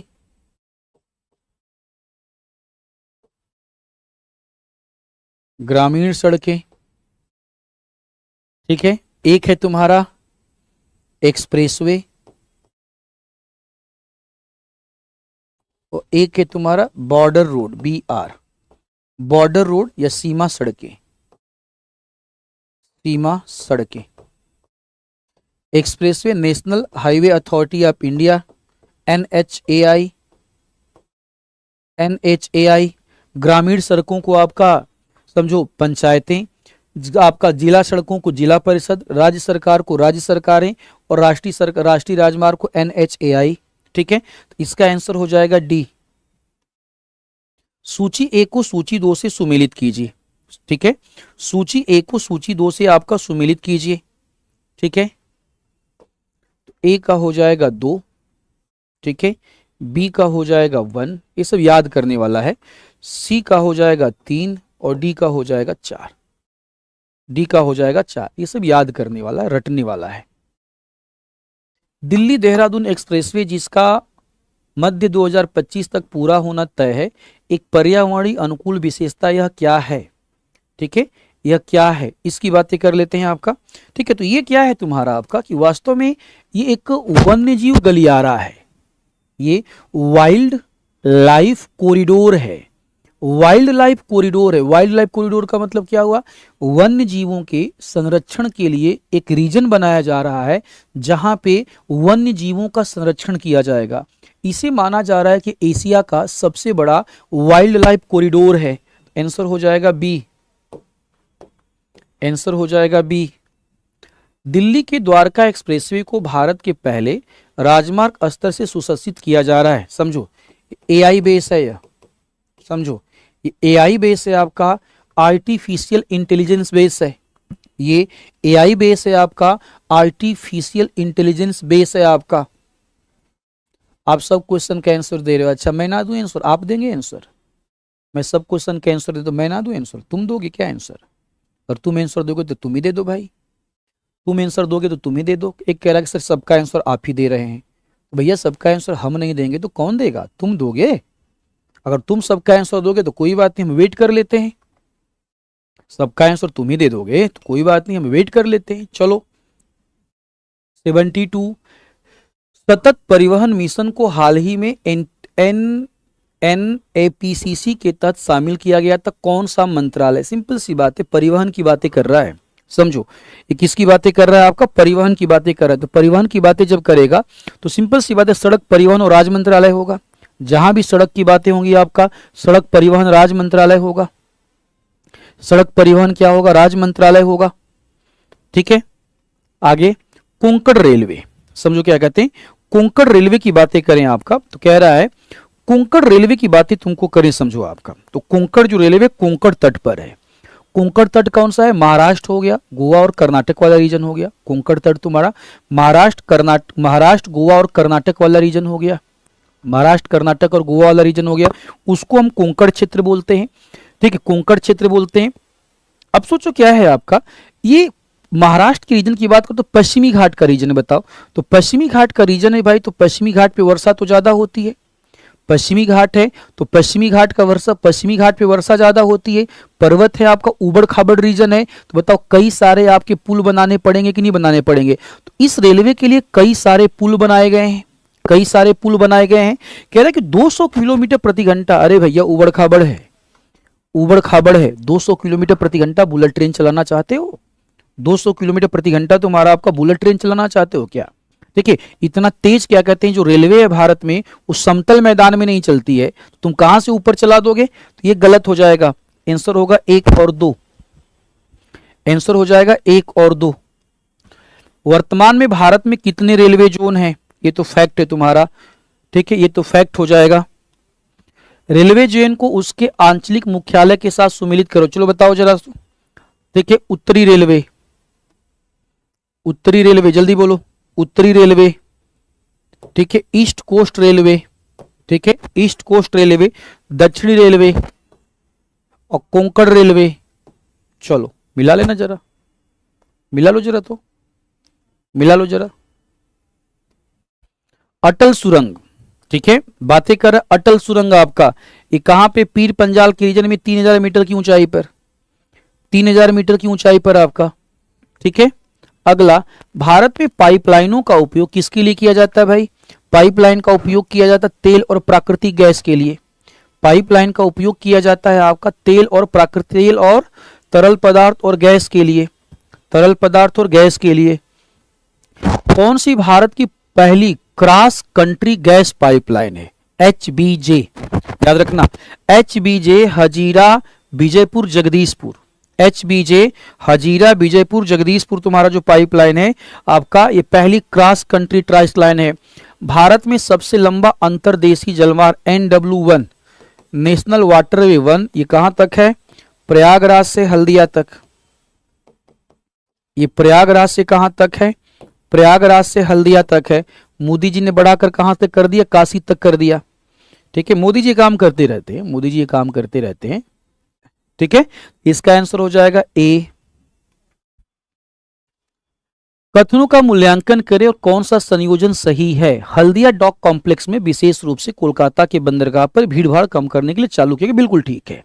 कोलकाता जो बंदरगाह था, समझो कोलकाता जो बंदरगाह था, कोलकाता बंदरगाह पे जो बहुत ज्यादा प्रेशर बढ़ गया, बहुत ज्यादा क्राउड बढ़ गया, बहुत ज्यादा प्रेशर बढ़ गया, तो उसके प्रेशर को कम करने के लिए उसी के जस्ट बगल में हल्दिया बंदरगाह की स्थापना की गई ताकि कोलकाता के दबाव को कम किया जा सके। दूसरा, विशाखापट्टनम बंदरगाह भारत के पूर्वी तट पर है। बिल्कुल ठीक है, पूर्वी तट पर है, गहरा है आपका, पूर्वी तट पर है, गहरा है। पारादीप बंदरगाह जो महानदी के मुहाने पर स्थित है, मुख्य रूप से कोलकाता बंदरगाह के बुनियादी ढांचे के विस्तार के रूप में नहीं, कोलकाता बंदरगाह के बुनियादी ढांचे के विस्तार के लिए हल्दिया बनाया गया था। ठीक है, कोलकाता बंदरगाह के बुनियादी ढांचे के विकास के लिए समझो आपका हल्दिया बनाया गया था। पारादीप एक स्वतंत्र बंदरगाह है। पारादीप जो क्या है आपका, पारादीप एक स्वतंत्र बंदरगाह है, तो 3 गलत हो जाएगा, आंसर हो जाएगा बी। हमारा आंसर हो जाएगा बी। जलवाहक योजना के तहत कार्गो मालिकों को प्राप्त होता है 35%। 35% आपका प्राप्त होता है, याद रखना, 35% प्राप्त होता है, याद रखना। ठीक है, चलो भाई आगे बढ़ते हैं। भारत का लक्ष्य 2027 तक कितने नए राष्ट्रीय जलमार्गों का संचालन करना है? 47। ये करंट अफेयर्स का क्वेश्चन है, करंट अफेयर के टीचर आएंगे तो ऐसे टॉपिक तुमको पढ़ाएंगे। आगे बढ़ते हैं। भारतीय अंतर्देशीय जलमार्ग प्राधिकरण ने मुख्य रूप से एक डिजिटल पोर्टल शुरू किया है। अच्छा, डिजिटल पोर्टल शुरू क्यों किया, मुझे बताओ, पोर्टल शुरू क्यों किया जाएगा? ठीक है, पोर्टल शुरू क्यों किया जाए? पोर्टल इसलिए शुरू किया गया ताकि आपका एक ऐप बनाया गया, पोर्टल शुरू किया गया इसलिए ताकि आप पे सारी जानकारी हो, और सारी जानकारी हो तो आपको उस पर निवेश आ सके। हम PPP मॉडल का यूज कर रहे हैं, हम PPP मॉडल का PPP पब्लिक प्राइवेट पार्टनरशिप की बातें कर रहे हैं। तो बताओ, PPP मॉडल की बातें करोगे, पब्लिक प्राइवेट पार्टनरशिप की बातें करोगे, तो जो प्राइवेट पार्टी होगी वो इन्वेस्टमेंट तो तभी करेगी ना, जो प्राइवेट पार्टी होगी वो इन्वेस्टमेंट तो तभी करेगी जब उसको सारी इंफॉर्मेशन होगा। तो भैया हमने एक पोर्टल बना दिया, इस पोर्टल पे जाइए, सारी की सारी जानकारी ले लीजिए और आकर के निवेश कर दीजिए, आकर के क्या कर दीजिए, आपका निवेश कर दीजिए। चलो, तो क्या हो जाएगा? बी।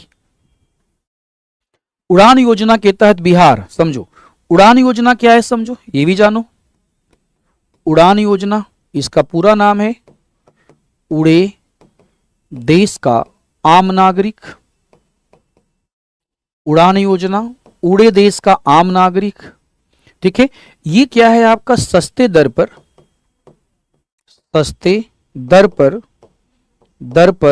जल परिवहन की सुविधा। सस्ते दर पर जल परिवहन की सुविधा, सस्ते दर पर जल परिवहन की सुविधा। अरे, सस्ते दर पर आपका हवाई जहाज की सुविधा, वायु परिवहन की सुविधा उपलब्ध कराने की योजना है, उपलब्ध कराने की योजना है। इस योजना के तहत, समझो इस योजना के तहत बिहार सरकार इस योजना के तहत बिहार सरकार 6, समझो, एयरपोर्ट बनाने वाली है। 6 छोटे छोटे एयरपोर्ट बनाने वाली है। मधुबनी,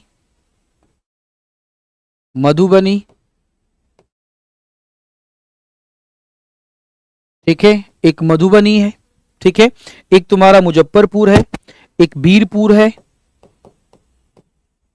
ठीक है, मधुबनी है, मुजफ्फरपुर है, तुम्हारा बीरपुर है,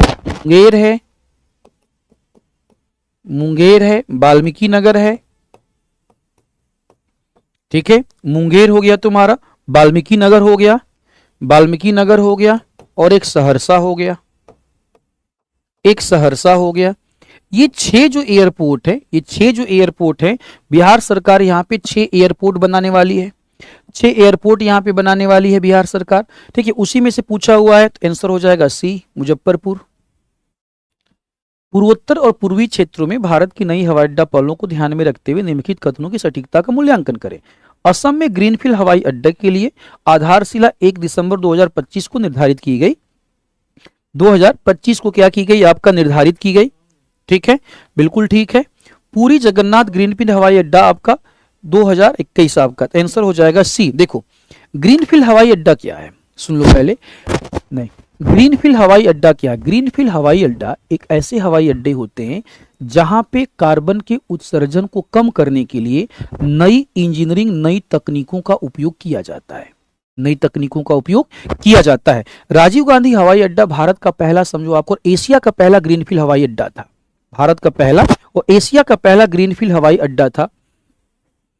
86, क्वेश्चन नंबर 86 कह रहा है आपका कि राष्ट्रीय राजमार्ग NH44, राष्ट्रीय राजमार्ग 44 भारत का सबसे लंबा है, सही है ना जी, सबसे उत्तर। चलो क्या कहते हैं, जम्मू कश्मीर आपका ऊपर श्रीनगर से लेकर नीचे कन्याकुमारी तक, ठीक है। NH44 की लंबाई 4112 मीटर है। NH44 जम्मू कश्मीर के श्रीनगर से तमिलनाडु कन्याकुमारी जोड़ता है, सही तो है, सब सही है, सारा का सारा सही है। हैदराबाद का राजीव गांधी हवाई अड्डा एशिया का सबसे पहला आपका हवाई अड्डा था, ग्रीनफील्ड हवाई अड्डा। भारतमाला परियोजना, अच्छा, भारतमाला जो परियोजना है, यह परियोजना सड़क परिवहन के लिए है। भारतमाला परियोजना इस सड़क परिवहन के लिए, इसमें क्या किया जाएगा, प्रत्येक जिले को नेशनल हाईवे से जोड़ने का प्रयास है। प्रत्येक जिले को नेशनल हाईवे से जोड़ने का प्रयास किया जाएगा। प्रत्येक जिले को इस नेशनल हाईवे से जोड़ने का प्रयास किया जाएगा। ठीक, तो क्या पूछा है, विचार करें कौन सा सही है। तो 3 तो हो गया गलत, यहां पे रेल लिखा है तो ये कट जाएगा, आपका, ठीक है, तो पहला और दूसरा सही हो जाएगा। चलो, भारत की पहली रेलवे लाइन का उद्घाटन कब हुआ था? 1853, 16 अप्रैल 1853।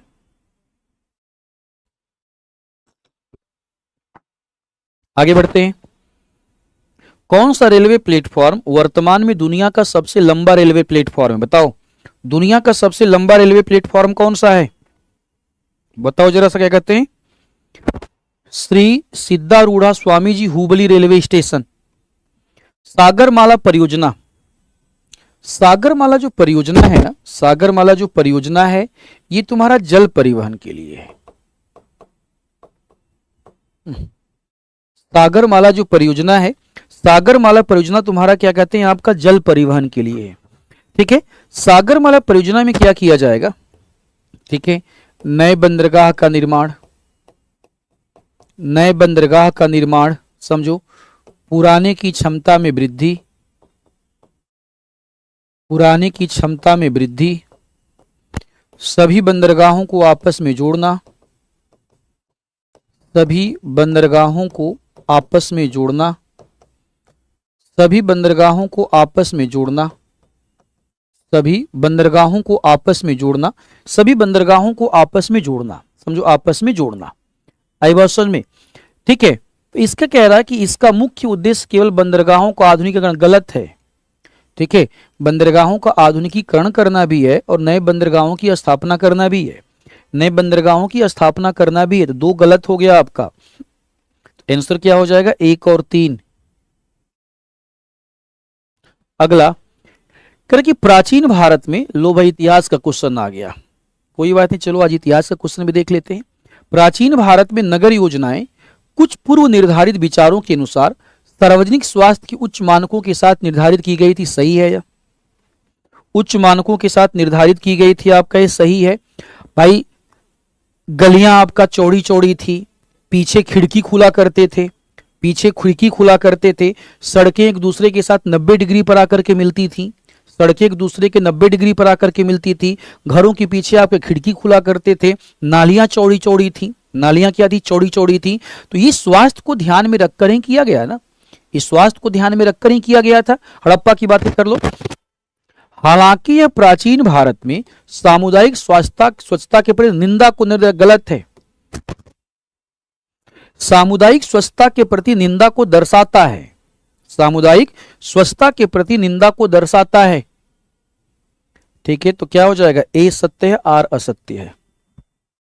राष्ट्रीय जनसंख्या नीति 2000 के संदर्भ में नीति निर्धारित दीर्घकालिक लक्ष्य है 2045 तक जनसंख्या को स्थिर कर लेना, 2045 तक जनसंख्या को स्थिर कर लेना।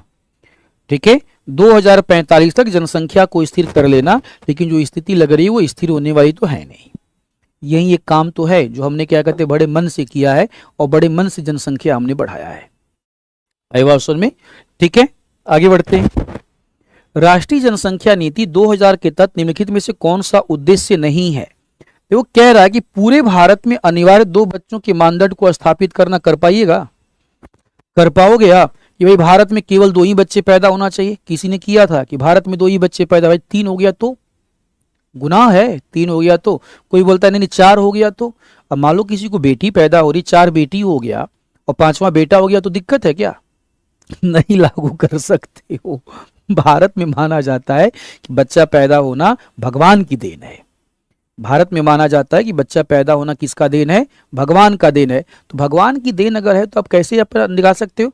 आप फोर्स नहीं कर सकते। चाइना आप नहीं हो, आप चाइना आप नहीं हो कि फोर्स कर सकते हो एक ही बच्चा पैदा होना चाहिए, नहीं कर सकते आप। हाँ, हम लोगों को जागरूक कर सकते हैं, हम लोगों को जागरूक कर सकते हैं, आपका जागरूक कर सकते हैं कि भाई 2 ही बच्चा पैदा करो, ये ज्यादा ठीक है। अगर उसका मन है 3 बच्चा पैदा करने के लिए तो आप जबरदस्ती नहीं कर सकते आप कि ना आपका 2 बच्चे के बाद तीसरा बच्चा पैदा किया तो दिक्कत हो जाएगा, नहीं, ऐसा आप नहीं कर सकते। तो आंसर हो जाएगा सी, आंसर हो जाएगा सी। भारत की जनगणना के संबंध में निम्नलिखित कथनों पर विचार करें। भारत की जनगणना के संबंध में क्या कहते हैं? निम्नलिखित कथनों पर विचार करें।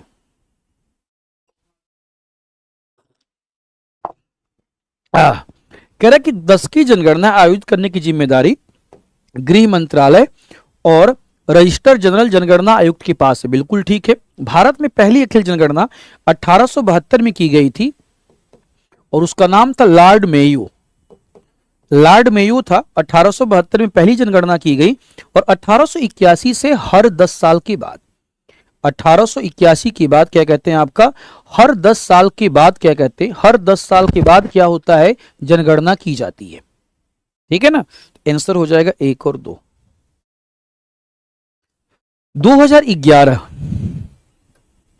2011 की जनगणना के संबंध में शहरीकरण के संबंध में 2 कथन की जांच करें। 2011 में केंद्र शासित प्रदेशों के संबंध में राष्ट्रीय राजधानी क्षेत्र दिल्ली में शहरीकरण की डिग्री सबसे अधिक थी। लक्षद्वीप, दमन-दीव, पुडुचेरी जैसे क्षेत्रों से काफी आगे। ठीक है, क्षेत्रों से काफी आगे। दूसरा, 2011 में सूचीबद्ध राज्यों में पंजाब में शहरी आबादी का अनुपात सबसे कम था। बिल्कुल ठीक है। जिसके बाद आरोही क्रम में केरल, मिजोरम और गोवा थे। ठीक है, दोनों स्टेटमेंट ठीक है, यहाँ पे दोनों स्टेटमेंट सही है, ए और बी दोनों स्टेटमेंट सही हैं, दोनों कथन सही है। सेंसस 2011 है, मैंने डाटा दे दिया है, डाटा आपको कल परसों अपलोड हो जाएगा, आप देख लीजिएगा। भारत में 2011 की जनगणना के संबंध में निम्नलिखित की वैधता जांच कीजिए। सिक्किम सभी भारतीय राज्यों में, समझो, सिक्किम सभी भारतीय राज्यों में सबसे कम आबादी वाला राज्य था, सही है। हिमाचल प्रदेश, गोवा, मिजोरम, त्रिपुरा 4 राज्यों में साक्षरता की दर सबसे कम थे। बिहार कहाँ गया? हाँ भाई, बिहार कहाँ गया? बिहार में साक्षरता की दर सबसे कम है, बिहार में साक्षरता की दर सबसे कम है, बिहार में साक्षरता की दर सबसे कम है। सबसे कम है तो 2 हो गया गलत, आंसर हुआ ए। 2 हो गया गलत, आंसर हुआ ए। अगला, कौन सा जोड़ा सही ढंग से मेल नहीं करता? कुल प्रजनन दर। कुल प्रजनन दर का मतलब क्या होता है? एक महिला अपने बच्चे पैदा होने के वर्ष के दौरान कितने बच्चों की औसत संख्या पैदा करती है, उसे बोलते हैं कुल प्रजनन दर। सही है। जनसंख्या पिरामिड। जनसंख्या पिरामिड क्या है? आयु और लिंग का पिरामिड है। एक तरफ आयु लेते हैं और एक तरफ लिंग लेते हैं और आपका पिरामिड बना देते हैं, तो ये भी सही है आपका। निर्भरता अनुपात का मतलब क्या होता है? देश की कितनी जनसंख्या, देश की कितनी जनसंख्या तुम्हारा, देश की कितनी जो जनसंख्या है, यह जनसंख्या तुम्हारा निर्भर जनसंख्या है आपका, तो ये भी सही है। तो तीनों तो सही है, तो हमारा आंसर डी हुआ। डी। तो हमसे गलत पूछा है, तो गलत में हमारा आंसर क्या मिल जाएगा? हमारा आंसर डी हो जाएगा। हमसे गलत पूछा है आपका, गलत पूछा है तो हमारा आंसर डी हो जाएगा। अरे गलत पूछा है बालक। 2011 की जनगणना के संबंध में महिला साक्षरता दर लगभग 65.5% थी और जनसंख्या की औसत आयु 30 वर्ष से काफी कम रही। इस अभिकथन के बारे में सबसे सटीक है। इसमें तो कुछ है ही नहीं यार, कैसे माने हम?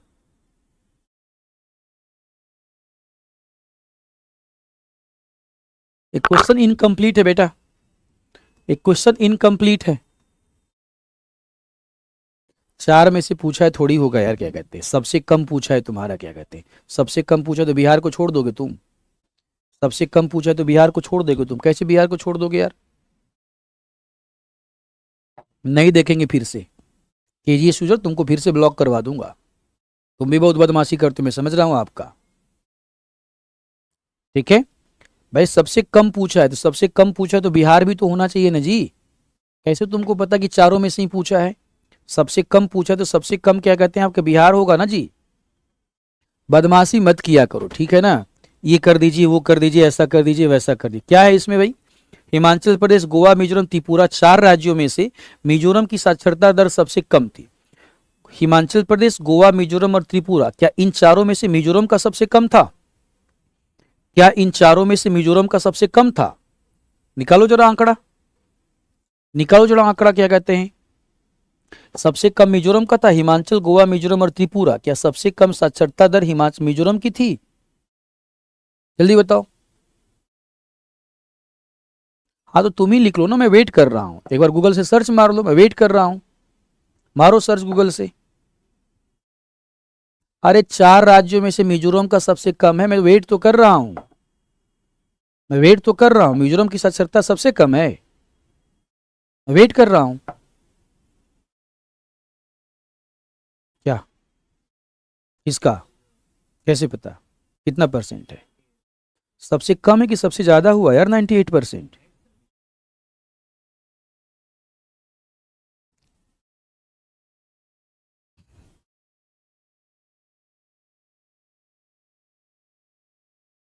क्या लिखा है, पढ़ो।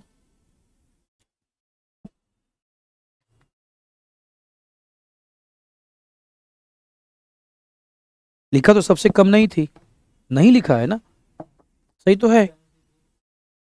ठीक है, मिजोरम की साक्षरता दर सबसे कम नहीं है बालक। मिजोरम आपका 100% क्रॉस कर चुका है। मिजोरम तुम्हारा क्या कहते हैं, 100% क्रॉस कर चुका है। मिजोरम की साक्षरता दर 100% है, तो कैसे हम मान लें? अरे बदमाश कहीं का। मिजोरम तुम्हारा क्या कहते हैं आपका 100% को क्रॉस कर चुका है। ये 100% साक्षर राज्य हो चुका है, 100% साक्षर राज्य हो चुका है। जबरदस्ती की बात करते हो तुम लोग यार, जबरदस्ती की बात करते हो हैं।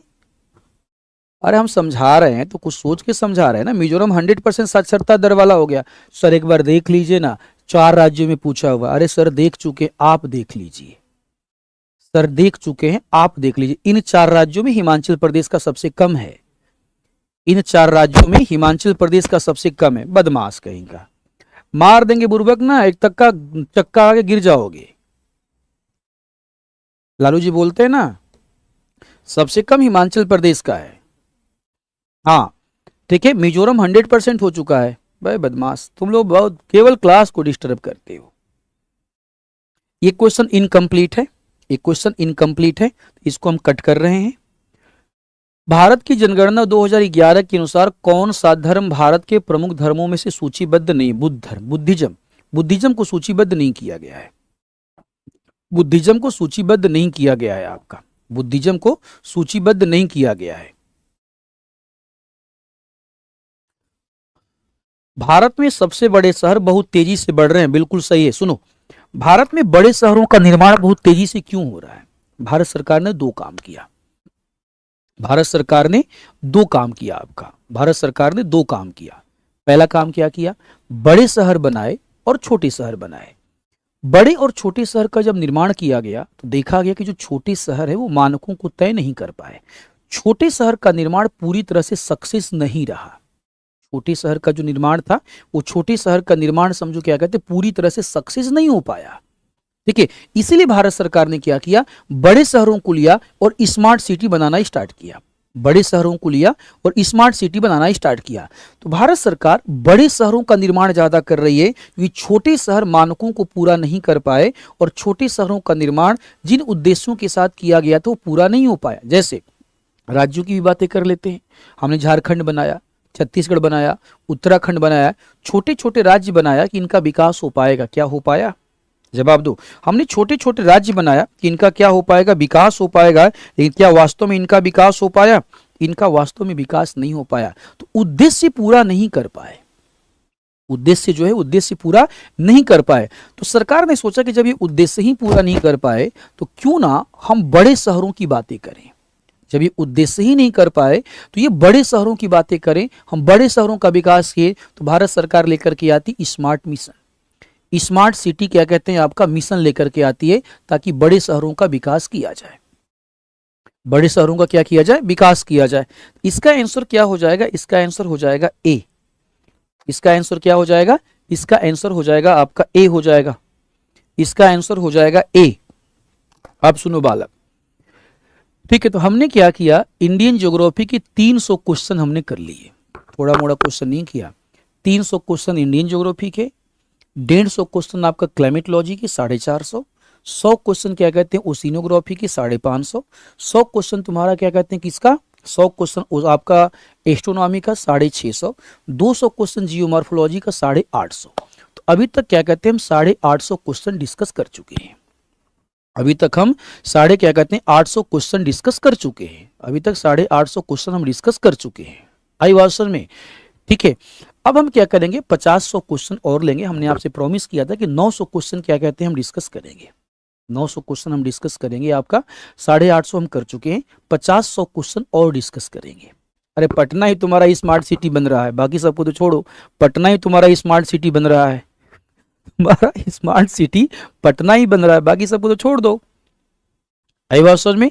तो कल हम लोग क्या करेंगे? मैपिंग का क्वेश्चन करेंगे। कल हमारा भूगोल का लास्ट क्लास होगा, कल हमारा भूगोल का लास्ट क्लास होगा। तो कल के बाद हम क्या करेंगे? 50 क्वेश्चन, 60 क्वेश्चन, 70 जितना भी हो सकता है मैपिंग का क्वेश्चन करेंगे। मैपिंग का क्वेश्चन करेंगे, तो डिस्कस करेंगे कल मैपिंग का क्वेश्चन।